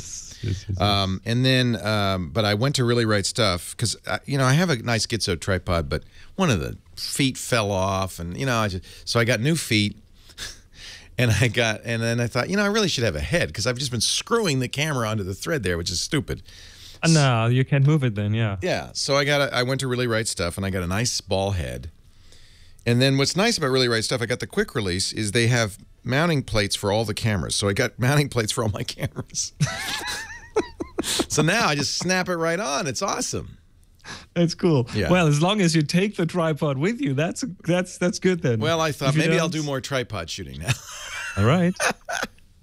Oh, it's cool. I mean, Really Right Stuff is really solid. They make nice gear. gear. So Yeah, they make nice That gear. is really nice. But you do need to And get a plate for each for the quick release Yeah. for each camera. You have this L bracket under the Yeah, camera. Yeah. Yeah. So it's not too bad. It's not super thin or super thick or heavy. That's right. And so I had to get it for the Sony and the Olympus, and then I thought, well, I should get it for the 5D. So I'm happy Someone, now. Becky in the chat says, "Love the hair, ignore Leo." See, Oh, Becky says he's hot, man. He's hot. see. Just saying. Yeah, good looking Chris Marquardt. I have a monopod. I do carry a monopod as well. But increasingly, what I'm finding is that for a lot of the shots that I want, I want a good tripod.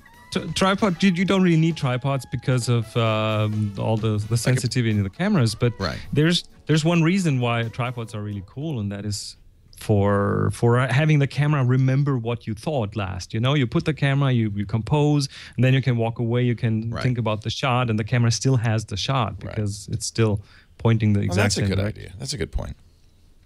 I did get L bracket. Well, I didn't get L brackets because I don't like to. I don't want to shoot in portrait mode. Okay, thank you.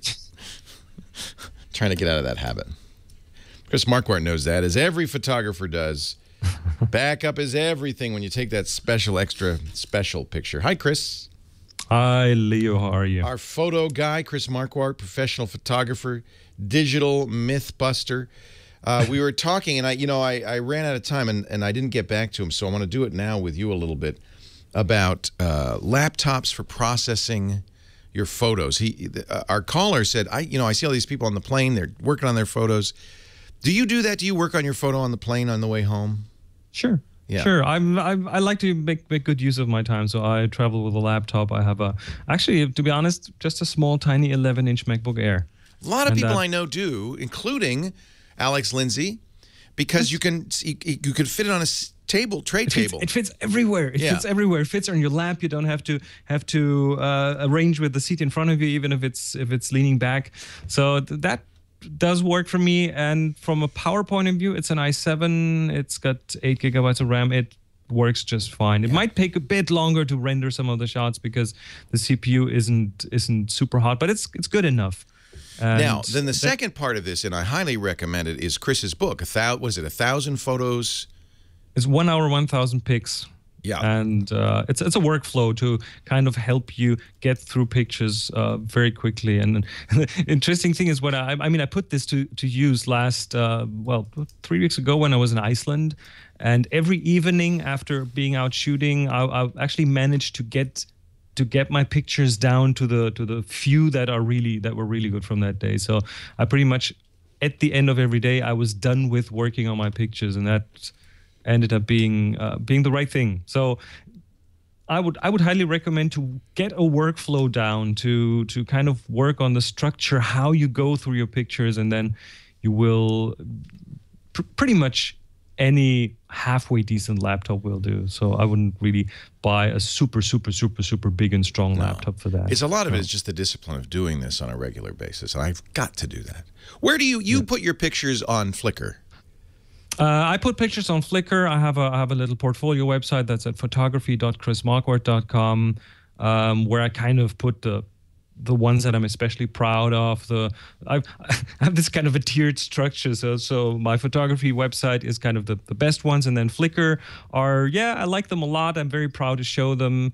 And then the snapshots and stuff, those go on Twitter, on app.net, and all these other kind of platforms. I didn't want to sidetrack you because I know you have a myth to bust, but I thought, because of this caller, I thought it'd be good to kind of address these. Sure. Things, yeah. And he uses Lightroom. He's done a great workshop on discoverlightroom.com. No, I'm sorry about you. Chris Marquardt does. Me. And I do recommend that, although it's not inexpensive, but it sure makes your workflow a lot easier with Lightroom. But you can use iPhoto. Lisa uses iPhoto, and she cranks them out, man. She could do, boom, boom, boom every day. I'm very impressed by that. All those tools are capable. Some are more about the workflow, some are more about the pictures, but all of those will do a good job. So tell me what you want to bust today. Okay, so this is another one of those where I'm going to try to make everyone feel a bit better about their photography. I like it when you do that. I need that. The myth I want to talk about is that a lot of people apparently believe that there are these prodigies out there, the prodigy photographers who go out, take one single shot, and get a Pulitzer Prize for it. I hate those people. Well, they do not exist. That's good. I mean, I'm serious. You know iconic pictures when you see them. If you go on Google image search and you type in iconic pictures and look at what comes up, there are lots of iconic pictures that everyone has seen. And truth is that a lot of those pictures have had a lot of work put into them. So there are many very talented amateur photographers today who have the tools, the professional tools to work with. The DSLRs today are really good. The lenses are really good, but they're holding themselves back because they think that they will never be as good as those professionals. And the fact is, most of the pictures that everyone takes, including the professionals, are bad pictures. It's just a fact. I saw a wonderful photography exhibit. I think it was put on by Magnum. Of classic contact sheets. Yes. They were classic photos we've all seen a million times, and the exhibit was the original contact sheets sent to the magazines or newspapers with these world famous photos, and you see all of the shots they took. Yes. And you go, they took 100 bad shots. Exactly. They do that. What sets them apart is that the professionals have bigger garbage cans than the amateurs. They are ready to sort, to edit. They are ready to throw pictures out or to make them disappear in their drawer and never show them. They are way more selective. They have learned to keep pictures away from people, so just to show the really, really good ones. This is a book now you can buy called Magnum Contact Sheets. It's 139 famous photos and the contact sheets. That is, when a photographer, in the old days when you used film, I guess we don't have contact sheets anymore, but in the old, we do. Do you? We do. If you in Lightroom, in the grid view, you have something that looks very similar to a contact sheet. It's an overview of all your pictures. Yeah, but nobody else sees it. and that's the way it should be. You should only show your really good pictures. In the old days, the photo editor saw it, and he would circle in red grease pencil, this is the shot. And it's really fun to see those shots in their native format. I love that. Yeah, and there's nothing wrong with showing pictures of the things that are important to you. I would even say do take pictures of the things that are of interest to you, that are important to you, because then you will take better pictures. But then please resist the temptation to show, I don't know, all the 35 pictures of that flower that you took. Yeah. Choose the best and show that one. Same with pictures of your cats. There's nothing wrong with showing pictures of cats, but choose the one good one. Be ruthless. Yes, be ruthless. Actually, when I talk to other photographers, often I hear them say that they don't even do their own editing. They have someone else. They might come home and show the pictures to a loved one, or they have someone else that they hire to go through the pictures, because if you took those pictures yourself, there's a good chance that you are so attached to the moment when you took them that you will not see them with a clear, fresh eye. And sometimes it takes someone else. So find someone, a friend, your significant other, and have them look through the pictures and let them tell you which are the ones, the pictures that are really, really good. Yeah, and eventually, as you get serious about photography, you kind of have to learn this too. You'll be ruthless. You'll have to, but professionals still sometimes have other people who help them with the that. Photo editor. Yeah. Yes. Yeah. Absolutely. Yeah. Chris Marquardt is at discoverlightroom.com. That's where his wonderful Lightroom videos are in his book. And what is the URL for the 1 hour 1,000 pictures? Oh, it's a bit complicated. It's the number 1 HOUR, the number 1000 PICS.com. 1 hour 1000 pics.com. We'll put that in the show notes. Because even if you don't use Lightroom, it's really good to see a pro and see how they triage.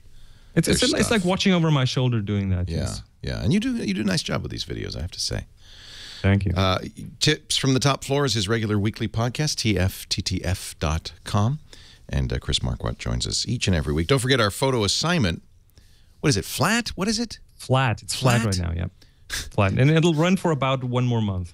So here's the deal. Take a picture. You can do up to 1 a week. Take as many as you want, but you could submit up to 1 a week, illustrating the word or concept flat. Upload them to Flickr with the tag flat. Flickr's free, and everybody should be a member of FLICKR.com. And then join the Tech Guy group, and once a week you can say, this is my best flat picture. And about a month, Chris will pick 3, and we'll go through them, and we'll show them off and talk about why we like them. It's a crazy notion, the idea of showing photos on the radio, but we do it anyway. Thank you, Chris Marquardt. Always a pleasure. Absolutely. Leo Laporte, the Tech Guy. More of your calls still to come. Flat. Yeah, when we were at the Nordic Light,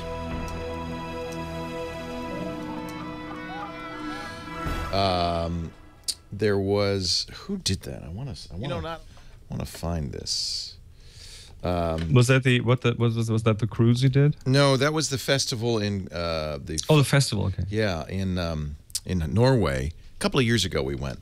And there was somebody who did an exhibit. Was it the Magnum exhibit? I don't think it was. There's also, by the way, there's also a DVD. I think it was produced in the 80s or 90s, but it's still very relevant, where famous photographers show their contact sheets and tell you about how pictures came to existence. If you go to YouTube and you enter contacts photo or photography series, contacts, that's the name of it, and you'll find a lot of those videos from the DVD. And that's another one where you see Henri Cartier-Bresson talk about some of his pictures, and you see this entire contact sheet with very similar pictures, and then the one is circled in red. That's the one that finally then made the cut. And then at the end of the film, you see pictures from the evening, from the garden with the family, because he had to fill the roll of film. So it's really amazing to see that most professionals are fairly regular, normal people. Oh, I remember. It was Robert Pledge, who was Contact Press Images. He did also a beautiful show of contact sheets, and they were full size, really great stuff. You could really see, I loved Robert. He was amazing. You could really see some of these famous photos in context. Annie Leibovitz pictures from the Tutsi massacre and Berlin Wall falling and 9/11 and stuff. It was really, really a neat thing. He toured with that as well. So and he should, because that makes young photographers, amateur photographers, much less afraid as soon as they realize that, wait a minute, these guys were doing the same thing that I'm doing. They were just a bit more selective about what they do. Yes. Yeah. It's reassuring. Although all of the photos were good. Well, yes, that's true. But then some pictures, even if all are good, there are just these 1 or 2 in between that are way more good. They're much better. Yeah. He was saying, and I think this is true, because people don't do contact sheets anymore, we kind of lost a little bit of that capability, which is true. I've just read. All right, my friend. All right. Talk to you again next week. Thanks, Chris. Take care. I've been watching your Lightroom videos. Thank you. Yeah, we're trying to get better at Lightroom. It's good. It's good stuff. Very useful. Thank you. Thanks. See ya. Let me know if you have any questions. I will. You know I will. Okay. All right, bye-bye. Yes, standard user, not limited user. There's different names. Microsoft, of course, changed its names of what a disempowered user is. Leo Laporte, the tech guy. 8888. Ask Leo. Jonathan in Scottsdale, Arizona. You're next. Hi, Jonathan. Hi, Leo. How are you? I'm well. Good, good. I love your show. Listen every week. So here's my question. I have an HTC One. I got it through AT&T, and then a few weeks ago, something happened with my AT&T service, and they agreed to let me out of my contract. So I unlocked my HTC One, brought it over to T-Mobile, set it all up, got the APN settings and everything in there, and everything's working great except for one thing. The MMS or picture messaging doesn't work. And I've spent a lot of time trying to troubleshoot with T-Mobile, and, you know, at the end of the day, they just kind of come back and say that it's an AT&T phone, and so it wasn't designed for their network, and kind of stumped, which as to why it wouldn't work. So that's interesting. You can definitely do MMS on an HTC One on T-Mobile, but it may be because you moved a phone over. You know, you're sure you got the right APN settings, because those have to be correct for MMS to work. MMS is the multimedia service that allows you to send pictures. It looks like a text messaging system, but allows you to send pictures along with texts. And it does look like there may be issues with the, I'm looking at the frequencies supported. Boy, you'd think T-Mobile would know what to do. Yeah, I've done a bit of research, and there are two different APN settings. There's like the fast T-Mobile, which is... Yeah, there's HSPDA, and there's HSDPA, I should say, and then there's the Edge system. Yeah, it's very strange. I finally read somewhere online that just AT&T versions of HTC phones somehow don't seem to play very well on the T-Mobile network when it comes to MMS. Well, I found a YouTube video that says T-Mobile APN settings on an AT&T HTC One. I don't think we can get more specific than that. I'll put a link to this in the show notes. And have you seen this video? I think I have seen it. I've pretty much scoured the internet. Yeah, I would think that you've seen this, and it didn't help, huh? No. As far as I can tell, there's just some reason that just MMS, for some reason, if you have an AT&T branded phone, it doesn't seem to work. And the only thing I haven't tried, and of course they can't recommend this with the carriers or with the manufacturers, is trying to flash like maybe a T-Mobile ROM onto my phone. Yeah, no, I don't think, you know, it is sometimes possible that, and this is confusing, but you've got one manufacturer, HTC, one model of phone, the One, but they modify it for each carrier. And it is sometimes the case that an HTC One sold by AT&T, for instance, might have different capabilities than an HTC One sold by T-Mobile. And those may be in the hardware, those may be in the firmware. You know, in theory, this should all work. But, you know, if you've tried the things that people have recommended and it still won't work, then I suspect it might be a hardware, you know, capability that it's missing from an AT&T version of the One. It is very confusing, and it's not, you know, it's not always obvious. If you look deep within the settings, you'll sometimes see that a phone has a different model number depending on the carrier. In fact, this is almost always the case. And so it may be that the model number is slightly different, the radios are slightly different. I just don't. I'm afraid it's a little bit more specialized than I can help you with. We'll see if somebody in the chat room can come up with something for you, Jonathan. You'd think T-Mobile, it's in their interest. You moved to T-Mobile. If there were a way to do it, they would know. You certainly can use an HTC One on T-Mobile. You know, you might. The new HTC One comes out tomorrow. Maybe you just get that instead. I just don't know. Those are weird little side things. Somebody in the chat room saying just use WhatsApp. It's true that one of the reasons WhatsApp is so valuable in these other internet-based messaging systems is they bypass all of that. As long as you have internet access on a phone, you can send text, pictures, audio, video. But of course, the person on the other side has to be using the same exact thing you're using. Walt Huntington, West Virginia. Leo Laporte, the tech guy. Hi, Walt. Leo, good afternoon. Good afternoon. I have a problem I'm getting no help from vendors with, and frankly, I know enough to be dangerous, so hopefully you can help me out. Let me help you. Okay, I retired not too long ago and was able to bring what basically is a server home to use as my home computer. Okay. I have a Vivint alarm system, security system in the house, and they use alarms.com to monitor my system. I have two video cameras, wireless, that I got from Vivint. One I got directly from from alarm.com. I will get them up and configured and set up wired, at which point their software tells me to disconnect and power cycle the camera, and then it goes out and it looks for a wireless signal. Two of the cameras work great wirelessly. One of them will not connect to an Apple Airport wireless router, won't see it at all.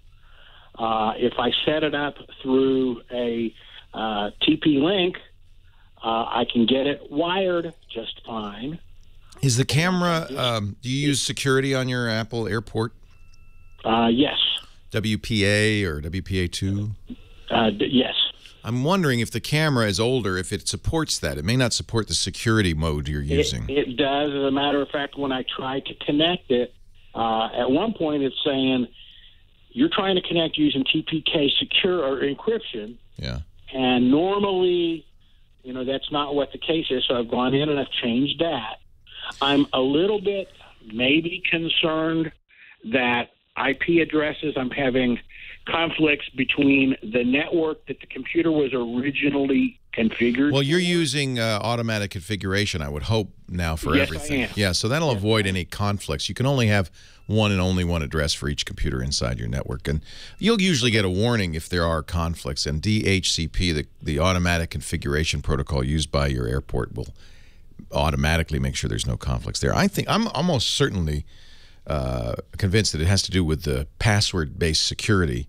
The fact that it's giving you a spurious warning pretty much indicates that. Try turning off security on the Wi-Fi router, not for a long-term thing, but just don't use any and see if that helps. I bet you an older camera might not be able to handle the newer forms of security. Link, Westminster, California. Leo Laporte, the tech guy. Hi, Leo. It's good to talk to you. First time caller. I just recently bought a Raspberry Pi computer. Hey, congratulations. Yeah, it's working good. I'm $35. It's about the size of a credit card. Credit card. Tiny little thing. Yeah, and I know that support for it's been kind of scattered throughout the net, but I found a way to put Flash Player on it, which I know has been a problem. I used wow. It's called a kiosk minimal browser. The reason people do this, first of all, is because it's a hobby. It's for fun. So that's why it's up to you to kind of figure it all out, and that's the satisfying part. It also runs oddball operating systems, usually Linux. We're out of time, but hey, congratulations. It sounds like fun. Leo Laporte, the tech guy. The Tech Guy podcast brought to you by my friends at Citrix and by ShareFile. It's I think one of the newest Citrix services, and really a good one. In fact, it's one I use every single day to send audio files to the radio stations. If you're in a business where you send email attachments, and pretty much every business these days does that, whether it's presentations, spreadsheets, contracts, how often are you sending a file with an attachment? But attachments are not a good idea. They're not safe. First of all, everybody along the way can see it. I don't care what disclaimers you put at the bottom. It always cracks me up when I get attachments from, or even just emails from law firms at the bottom. This is protected. You can't read it. Yeah. By the time I'm reading it, I read it. I hate to tell you, it's the that is use ShareFile. You don't have to worry about privacy. You're sending your files as links in email. That also has the advantage of being safer and lighter weight. You're not sending massive files through the email. No more bounce backs. You could send files of almost any size. Plus, you could control who has access and the level of permissions they have. Confirm when the files are received. You'll get an email alert. And you can access your files anytime. I use ShareFile, because it's got a synchronize. In fact, let me show you the synchronizing program here, which is always running in the background. When I save files to the various folders here, they're automatically synchronized to ShareFile in the cloud. That means I can use the ShareFile app on my smartphone to send files, even though the file's not on the phone. I use ShareFile every single day, and I know you will too. I want you to try it right now. ShareFile.com. At the very top of the page, it says podcast listeners. Click here, click that, and you get a 30-day free trial, no obligation. Do choose your industry. ShareFile is HIPAA compliant, complies with SEC regulations. Depending on the industry, you're going to want to use ShareFile to keep yourself secure. Financial industry, graphic design, insurance, legal, nonprofits. I love ShareFile. I use it even for my personal stuff now. ShareFile.com. Click the microphone at the top of the page. Use the offer code TechGuy. Well, hey, how are you today? Leo Laporte here, the Tech Guy. Time to talk about computers, the internet, smartphones, home theater, digital photography, all that jazz. 8888. Ask Leo. 888-827-5536. Toll free from anywhere in the U.S. or Canada. Call outside those countries. Just use Skype. Skype that'll work, and it won't cost you anything. 8888 Ask Leo. The website, TechGuyLabs.com. TechGuyLabs.com. Pat is in San Bernardino, our next caller. Hi, Pat. Leo Laporte. Thank you for taking my call. Thanks for calling. I imagine you're a guy with a lot of computers. Yeah. So, I'm just looking. Let's see. I got 1, 2, 3, 4. Usually I have more, but I have about 4 computers in front of me right now.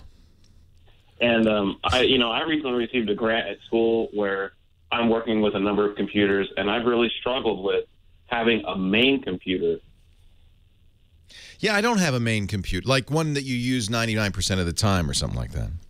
Or the fact that I'm using my computers at, in my projects at work, but to manage all these different computers, I was just wondering if you have that one computer you come home to at night. No, the cloud is your friend in this regard. The idea would be to get all the computers to have the same data, the same stuff to work on, and that way you're not discombobulated. Certainly when I set up a computer, I try to make them similar and have the same apps that I use and so forth. That's a little harder if you use multiple operating systems. Most of my computers are Macintoshes, although I use a variety of tablets as well. But since most of them are Macintoshes, I'm able to set them up similarly with, similar passwords or the same. Actually, I have 2 passwords, a secure one and an insecure one that I use depending on where the computer lives. And then I use a variety of different cloud solutions to make sure the data is synchronized. So Dropbox is very good for that. I use a device that I really like called Transporter that I actually own the drive. I have 2 of them. I have one at work and one at home. These transporters stay in synchrony with themselves. They each have a terabyte drive, and then I can synchronize each of the computers with the transporter. That way, all the data that I want is in all the computers and is backed up automatically. Because I make a change on a computer, it's automatically backed up to the transporter. That's a fairly expensive way to do it, a relatively expensive way to do it, but it's really convenient because, you probably have some data that you work on all the time, right? Yeah, and I guess when I'm thinking about you and maybe similarities, even though on a much smaller scale for me, is do you separate yourself from the brick house at any point? Do you have Yeah, I have a laptop, and I will, when I traveled, I was in San Diego for a couple of days on Thursday and Friday. I took just a tablet with me. When you use Google Docs, that's another way to do it. Google Docs is visible on all those devices. If you are a fan of Microsoft products, OneDrive, used to be SkyDrive, is also a good solution. This is where the cloud really has an advantage. I know people worry about the cloud because they say, well, once you're offline, you can't get to your data. So I like the idea of synchronizing with the cloud so that the data is both local and on the internet. But as long as it's on the internet, I can go anywhere and log into my account and get my data and work on it. So that really solves a lot of problems. And I think one of the reasons the cloud has become very popular is because people do have multiple platforms. You might have a computer at home and at work. You might have a phone or a tablet. Also, you want some of that same data on there. Yeah, definitely. So Transporter was the one that you said. Yeah, this is a hardware solution. This is from the guys who created the Drobo. And their goal was to kind of make it as usable, as straightforward as a Dropbox. But you don't have the problem that makes people nervous in the Dropbox is that Dropbox has all your data. The transporter, it is kind of like the cloud, but the transporter you own the hard drive, and I have two of them, one at home and one at work, so they're kind of synchronizing themselves between home and work. That way, they're backed up. But I can also do all of the things that you can do with a Dropbox: a mobile camera, auto upload, sync folders. And so that way you can have your data in multiple places, stay in synchrony. And that's really the key.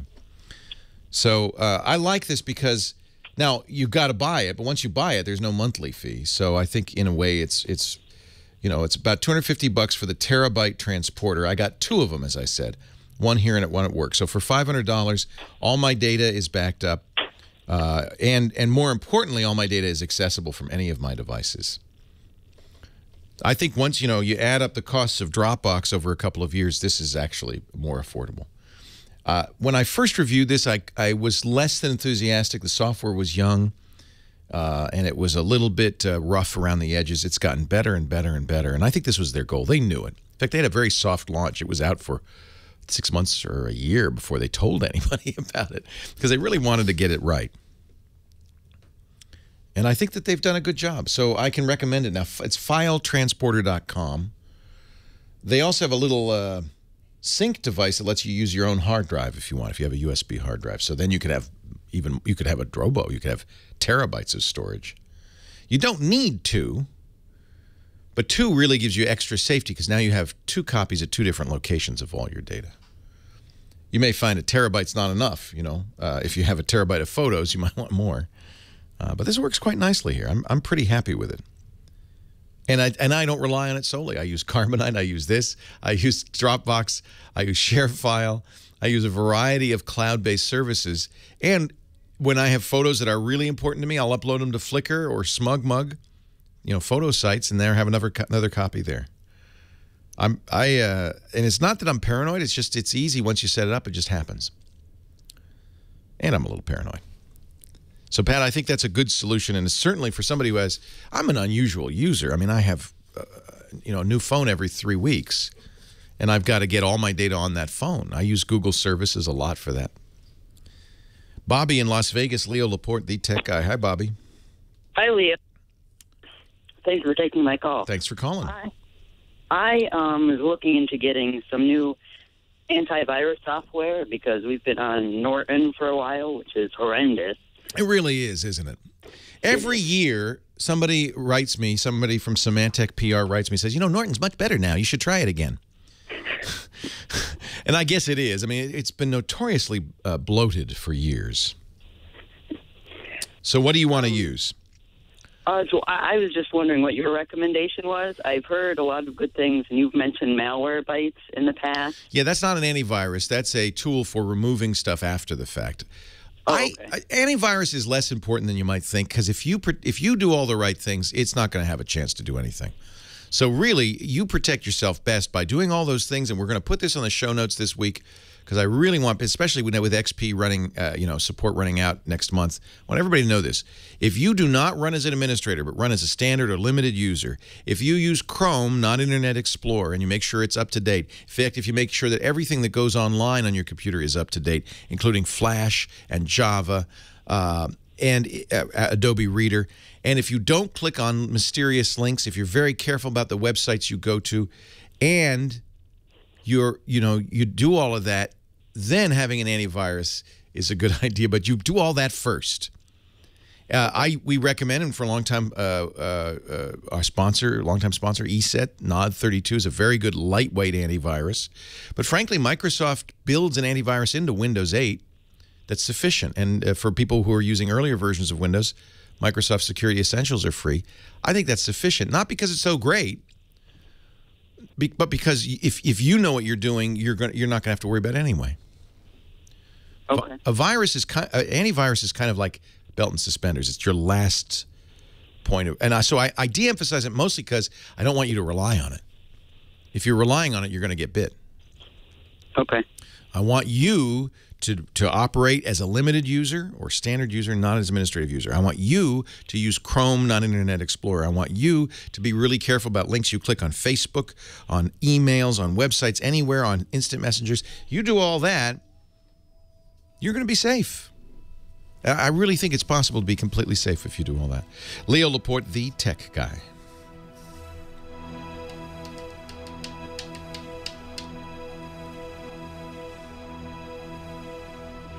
I would not recommend Malwarebytes as an AV solution.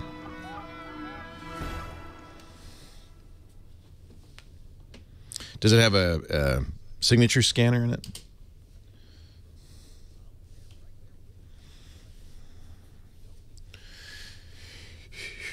Frankly, I think the free stuff that Microsoft gives you is fine.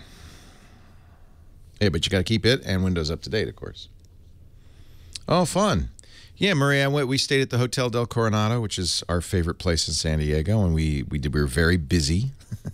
We went to the Safari Park and to the we went to see the USS Midway, and we did s'mores on the beach at night, and we had a lot of fun. I don't certainly keep Internet Explorer up to date, but I wouldn't use it day to day.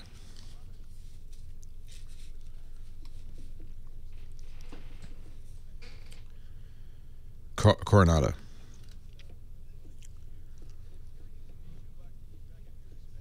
Yeah, the s'mores on the beach. Isn't that fun, Murray? Yeah. It's a little expensive, but it's fun.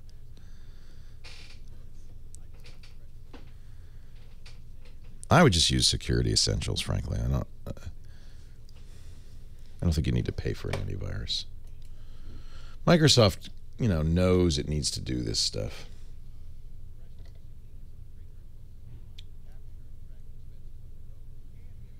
This is cool that they now offer a transporter that's just the interface. That's a really good idea. So you plug in a drive to it. That's the way to do it. Because you probably have external drives lying around. So yeah, I have the transporter software running on here, and it allows you to sync stuff. I think that's not fair to Microsoft to say that they're the fox. We did not eat at either Phil's Barbecue or Point Loma Seafood, but maybe next time. Unfortunately, it isn't the porn and software download sites only. Obviously, they're a problem, but in many cases, the porn sites do a better job of protecting themselves than a lot of the other sites. They may be safer than Yahoo, for instance, because Yahoo sells ads with an automatic system that allows malware in the ads. Yeah, I used PogoPlug for years. I actually like the transporter better. Leo Laporte, the tech guy. Wes in Goldendale, Washington. Hi, Wes. Leo here. Hi, how you doing, Leo? I'm well. How are you? Thanks for taking my call. My pleasure. Thanks for calling. Yeah, I've got a frustrating question with Quicken. I've used it for many years, and I've got 15 years of stored data. Well, I went to transfer it from a Windows 98 computer over to an XP.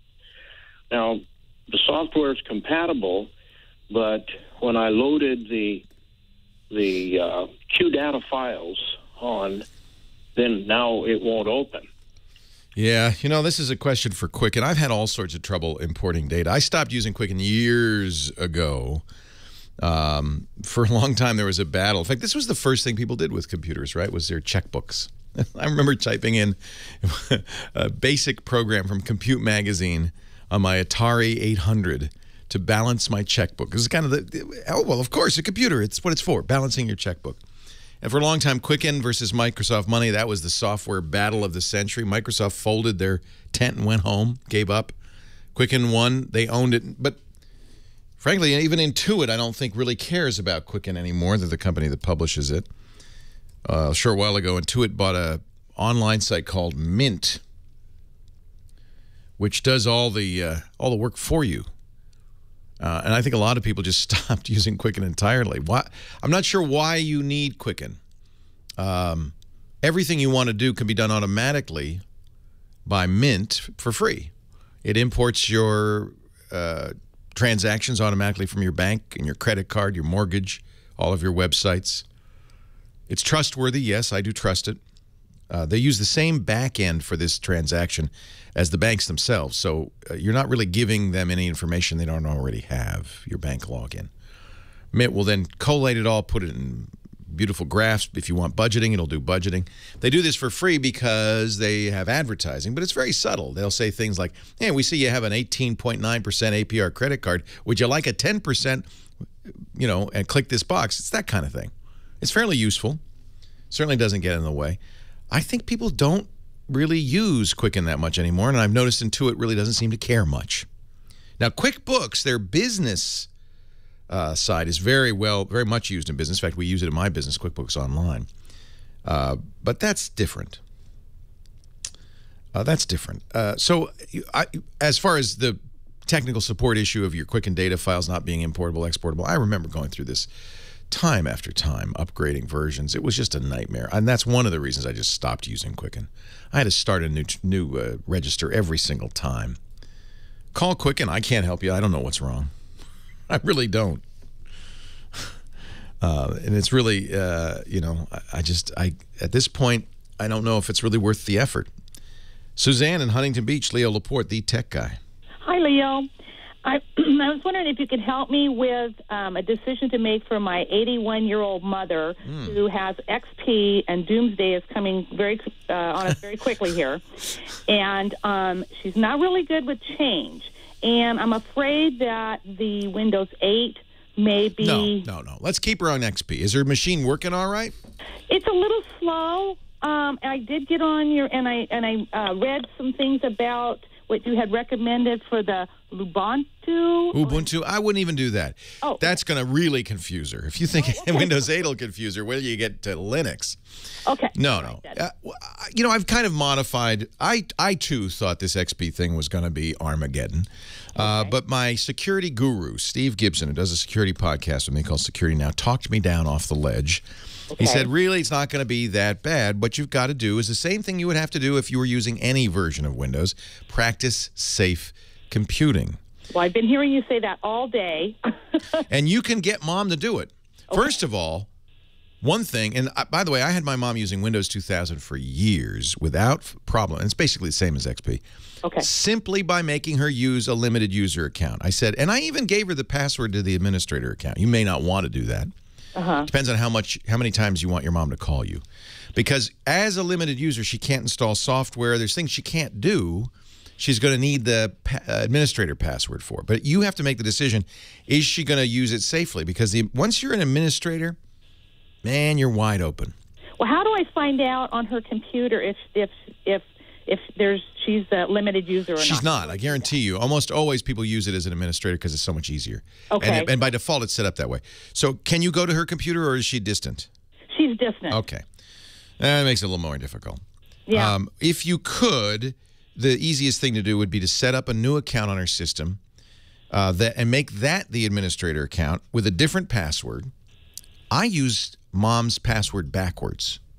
So she only had to remember the same one password as always.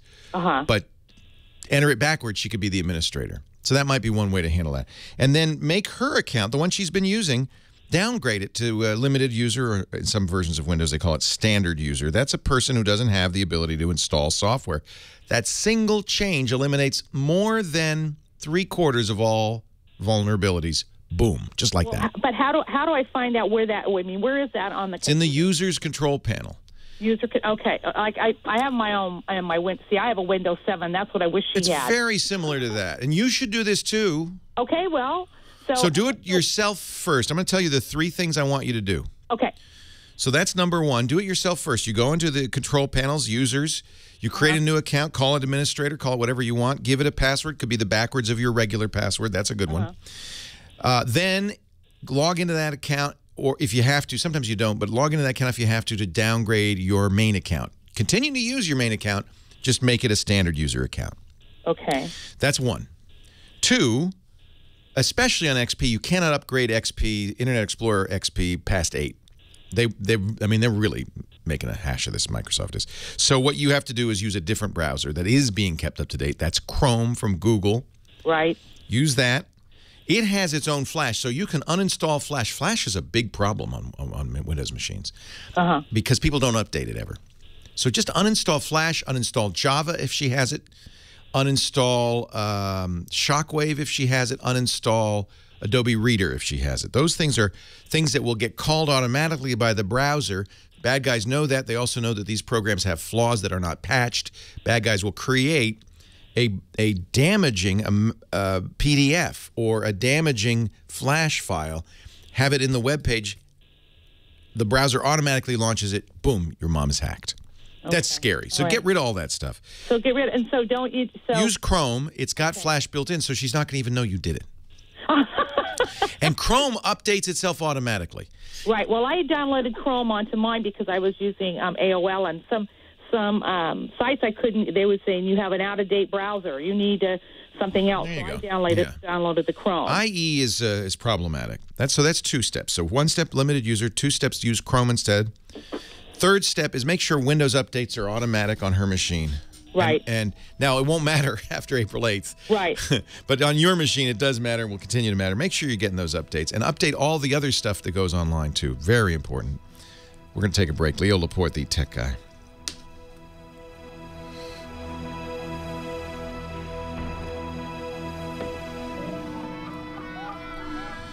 The reason you use Chrome is several-fold. First of all, it's sandboxed on Chrome.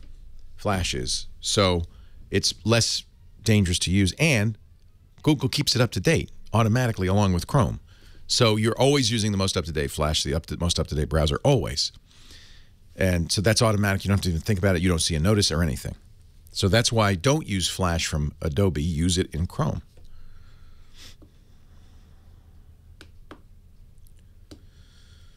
Yeah, once she's got all the updates as of April 8th, there won't be any more. That's fine.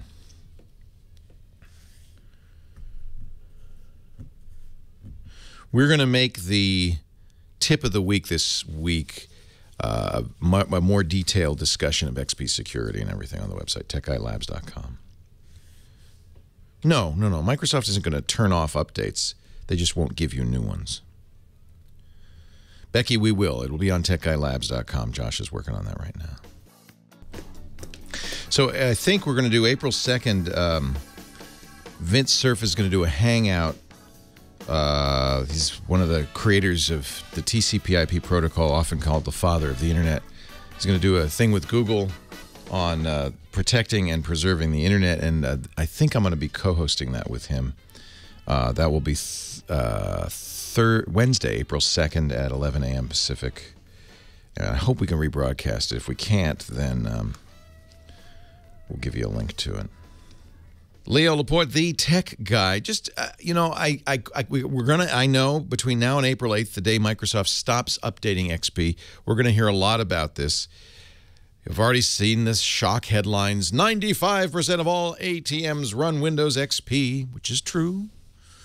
And a great amount of concern for XP. Look, it's going to be a nightmare. It's going to be a mess because most Windows XP users don't listen to this show. They're not sophisticated users. There are almost 500 million of them, and they're not sophisticated users. So they're going to be vulnerable, and they will get bit. But you don't have to be. That's the message. It is possible, if you pay attention and know what you're doing, not to run XP safely, any version of Windows or any operating system at all safely. But you have to be a little paranoid, a little careful. It's unfortunate, but you have to become a minor security expert. You don't have to become a security guru, just a minor expert. And if it's mom, she doesn't have to be an expert, but you do, and you have to set up her computer for her. But we know how to do this. We can do it. The problem is we've been living in a fool's paradise. We've just been kind of going out on the internet, doing anything we want. And you can't do that anymore, especially if you're running Windows XP. And that's the risk. That's the real problem, is that people are just not paying attention, and they're not going to get the message. If you are listening to this show, you're the 1%. You're safe. You're gonna know what to do. No, every computer is safe if it's not online. I mean, if you don't go online with it, you don't get email, you don't surf the web, you're safe. It's one of the reasons I'm not too worried about ATM machines. It's because people aren't just using them to surf the internet. They're used in very specific, concrete ways, and one hopes your bank is going to lock that thing down a little bit. But if you have a computer that's being, used as a general browsing tool, and most people, that's how they use their computer, then you need to practice safe computing. And I think you know by now, I don't have to pound this drum too hard, how to do that. Pat is in Downey. Leo Laporte, the tech guy. Hi, Pat. Hey, how you doing, Leo? I'm well. How are you? Good. Thank you for taking my call. Thanks for calling. I have a Macintosh desktop computer running 10.7.5, and it will not recognize my phone or my iPad to link up to iTunes, and I keep getting this error message that says that it cannot allocate a resource, whatever that means. And I just can't seem to get it to sync up to the iTunes. Hello? Yeah. What version of iTunes are you running? Because you do have to have, I presume you're talking an iPhone, yeah? Yeah, I have an iPhone and an iPad, and they sync fine up to my wife's computer, which is Is she running a more recent version of OS X? Yes. Yeah. She's got the latest. My desktop won't upgrade any further. It got up to 10.7.5, and then it just said, this cannot be. So you're using Lion. Yeah. Yeah, I think you should be all right with Lion. And you're not running out of space on your hard drive or anything like that? Yeah, on one of the hard drives I was, so I went in there and I cleaned up some stuff. There were a bunch of backups on there, and I got rid of those. It's still not recognizing it. Yeah, I mean, I feel bad because I know people want tech support from me, and it's just impossible for me over the phone to reach my keen intellect into your computer and figure out what's going on here. Somebody in the chat room said, "I've seen this happen. I had a bad cable." I mean, yeah, there's a lot of things that could go wrong. Make sure you've got a good cable. It's working on your wife's computer, but not yours. I would try, uninstalling iTunes and reinstall. I mean, I don't know what the answer is, to be honest. It could be so many things. So many things. Reinstalling iTunes might help. Of course, that's a pain because then you have to add all your library to it. You're on a Mac, which is, a lot of times people have iTunes problems. It's because they're on Windows. But iTunes is not a great program. Apple has long let that become a bloated piece of junk. And I'm not sure why it's having problems. Jim, Pat, I'm sorry. I can't help you. Jim in Cypress, California. Leo Laporte, the tech guy. Hey, Leo, I've got a problem that I haven't heard you talk about before. I want to run both providers, DirecTV and Time Warner, off the same television. Not at the same time, of course. But yeah. Well, do you have multiple HDMI inputs on your TV? Yes, I do. I have a smart TV. Okay, so you're going to have the cable box plugged into one, and you're going to have the dish box plugged into the other, and you'll have to switch inputs when you want to watch one channel or the other. And that's all there is to it. That's all there is to it. All right. Well, good. Now, if you only have one cable line in your house that's going to be, you have to have separate cables to the dish and a separate cable to the cable. But other than that, yeah, I only have DirecTV running to the cable or to the TV that I want to use. Right. Now. So your cable company is going to have to run another cable. Can I put the box in where my Time Warner is for my computer and do some sort of a wireless to the TV? You can. My experience with wireless is especially if you're trying to watch high-def TV, it's not a great idea.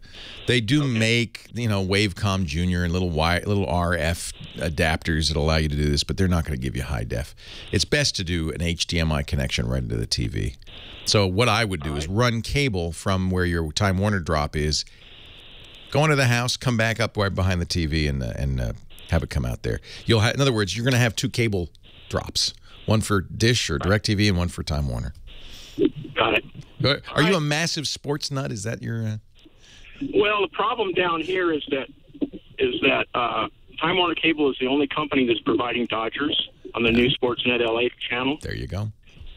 And I don't want to get rid of DirecTV and just use Time Warner because my wife and I have memorized all the channels and all that sort of thing. Yeah, if you can afford it and you care enough about the Dodgers to buy Time Warner, go for it. All right. Hey, I think that's a great way to do it. You are going to have separate wiring. But the nice thing is the TV will handle that just fine. Richard in Placentia, California. Leo Laporte, the tech guy. Leo, pleasure to talk with you. Thanks for calling. It's finally time for me to upgrade from my Gateway desktop. And it's been going strong for 10, 12 years now. Wow. But, I bet it was an XP machine. It's an XP, and I am one of your 1%. You know how to use it safely. Good man. I am, but it's slowing down. I'm trying to watch you stream, and yet it breaks up. Anyhow. Yeah, 12 years ago, nobody was streaming content on the internet. What the heck? I know. It's amazing that this machine's still running, but it's slowing down. It doesn't just work like it should. My question is, listen to you over the past, I know you still like Dell. You like Lenovo. I do. When I bought my daughter's laptop for school, I think you said the business model was good, so I got her the Latitude. Good man. And how's that worked out for her? Really well. Good. Really well. Yeah, she does like it. Good. My question today, Leo, is we have other Dell laptops inside the house, but for my small contracting business, I'm thinking of just staying with a desktop. Okay. And already having, an account with Dell, it's just real simplistic to go on and buy, online. They make great our entire business office uses Dell. Okay. Yep. Okay. I'm very happy with them. One of the questions is, if I go down to just one of the local electronic stores that sells product, Lenovo, Dell, am I getting the same machine if I go direct with Dell as opposed to what I'd be going just down the street and buying? Well, you see a lot of Dells, for instance, in the big box stores. Those are older Dells. You're going to get the most recent version online at Dell.com. They do sell limited product in stores, but I would get it online. Leo Laporte, the tech guy. Yeah, I think the Dodgers are going to suffer from that policy, aren't they?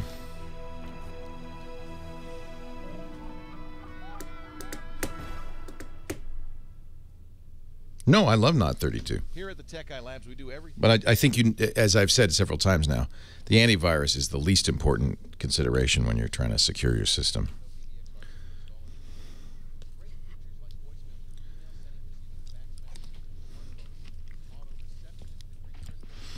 So we're going to have the M8 on.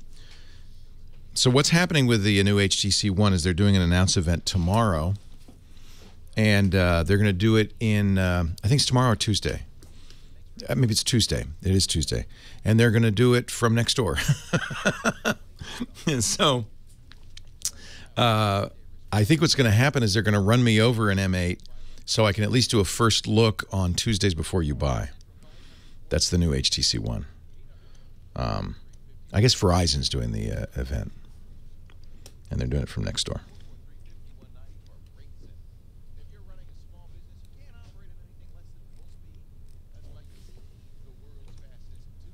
Hello. 28 days later. Yeah, I think that links to the article. I looked through it. It's like I can't find it. Thank you. I think that's someone else's article. I love the name. Well, Windows IT Pro is Thurrott's company.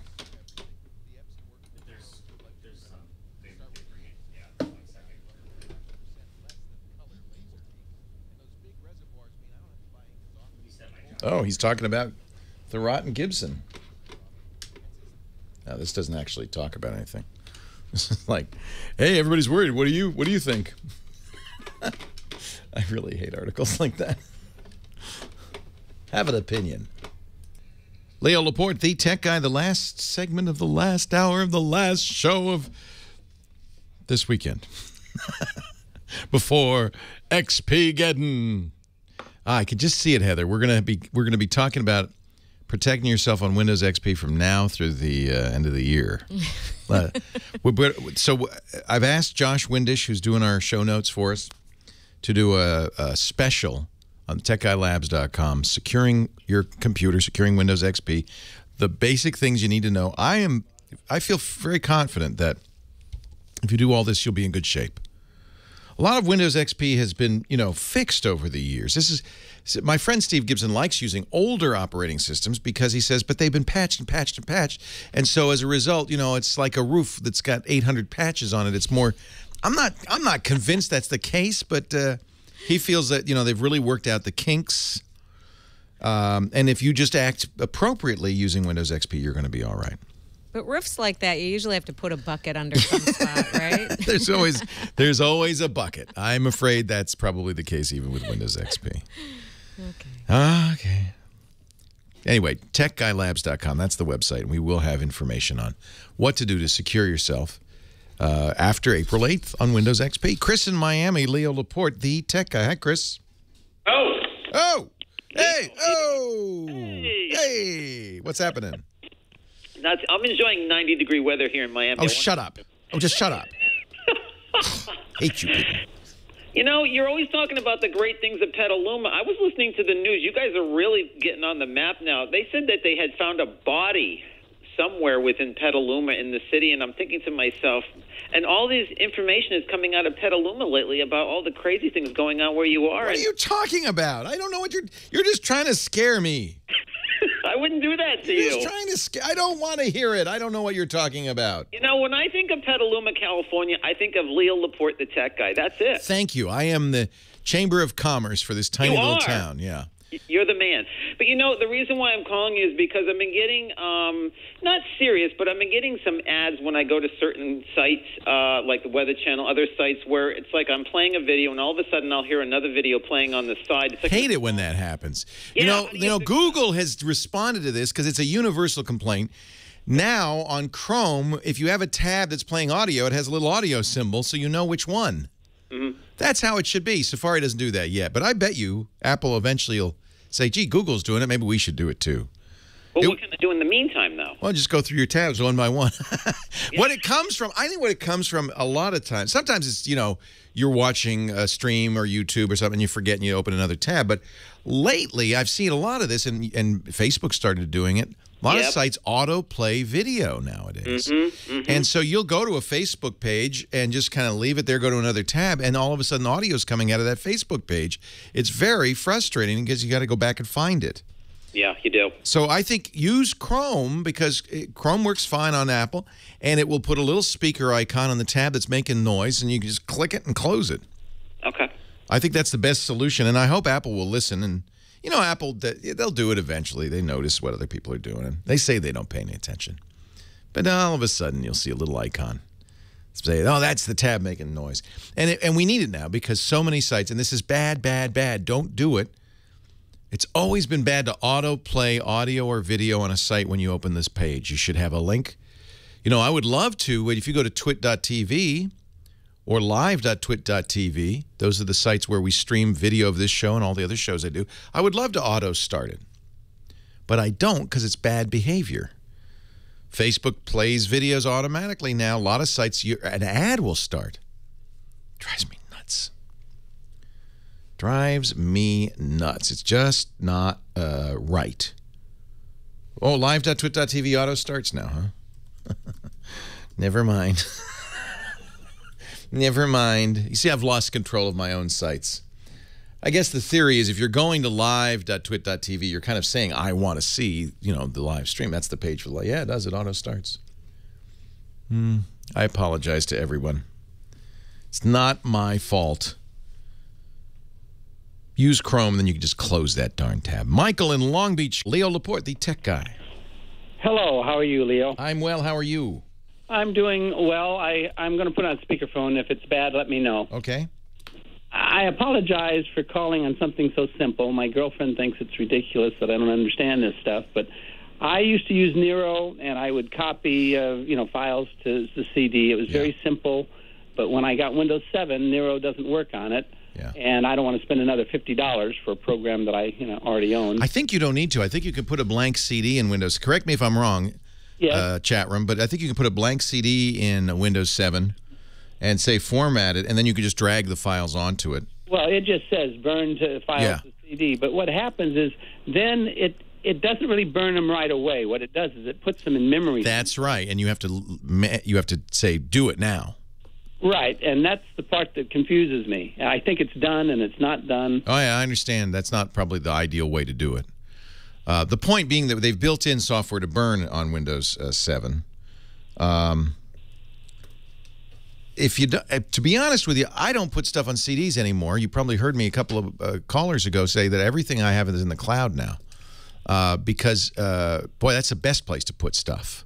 I'm an old man, and I like to know. I like to feel my stuff. I understand, but CDs, CDs decay, and people have a false sense of security. They say that rack of CDs on the bookshelf there, and they go, "I've got everything ever," and then 10 years from now, you put the CD in the drive, assuming you have a CD drive 10 years from now, which you probably won't, and it's not there, and then what do? So you need multiple copies anyway. It's fine to make CDs, but that shouldn't be your only solution, because CDs wear out. They actually, what happens, they corrode. The metal backing on the CD gets corroded, and then the laser cannot work anymore, and you can't read the data. So I would still do cloud backup. However, you can get an up-to-date version of Nero that will work on Windows 7. There are other burners. There's a free one called IMG Burn that will act more like your old Nero, where you can say, here, burn now. That's called the disk-at-once method of burning, where they burn it all at once. You're going to burn data CDs, right? Right. I put pictures on them, and then I hand them out to people. Yeah. Well, that's fine. Yeah, for distribution, that's fine. You know, you say, hey, I got great pictures of our family reunion, and you give out. That's actually a good solution. CD Burner XP is another excellent free choice that is works on all versions of Windows, including Windows 7. CD Burner XP.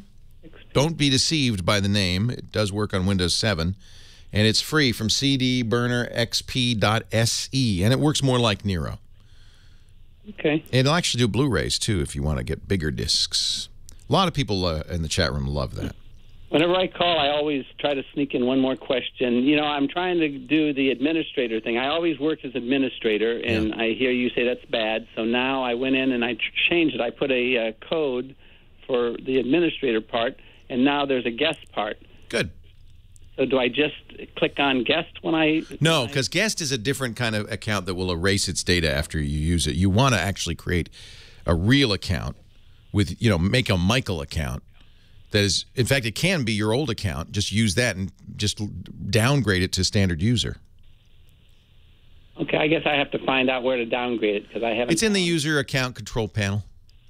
All right. It should be pretty, manage the user, and then you say, I want to run as a limited or standard user, depending on your version of Windows they keep. But make sure you create an administrator account first, and you might have to do it from the administrator account. It depends. But doing that is that's like 90% of the way to total security. Thanks for joining me, Leo Laporte, the Tech Guy. Well, that's it for the Tech Guy Show for today. I'm Leo Laporte. Thank you so much for joining us. Don't forget, the Tech Guy is just the tip of the iceberg. We do nearly 30 shows now on the Twit Netcast Network, and you'll find them all at twit.tv. We talk about Windows on Windows Weekly, Macintosh on Mac Break Weekly, iPad on iPad Today. You get your daily dose of tech news from Tech News Today, and our weekly roundtable show, This Week in Tech. It's all at twit.tv. And I'll be back next time with another great Tech Guy podcast. Thanks for joining me. See you next time.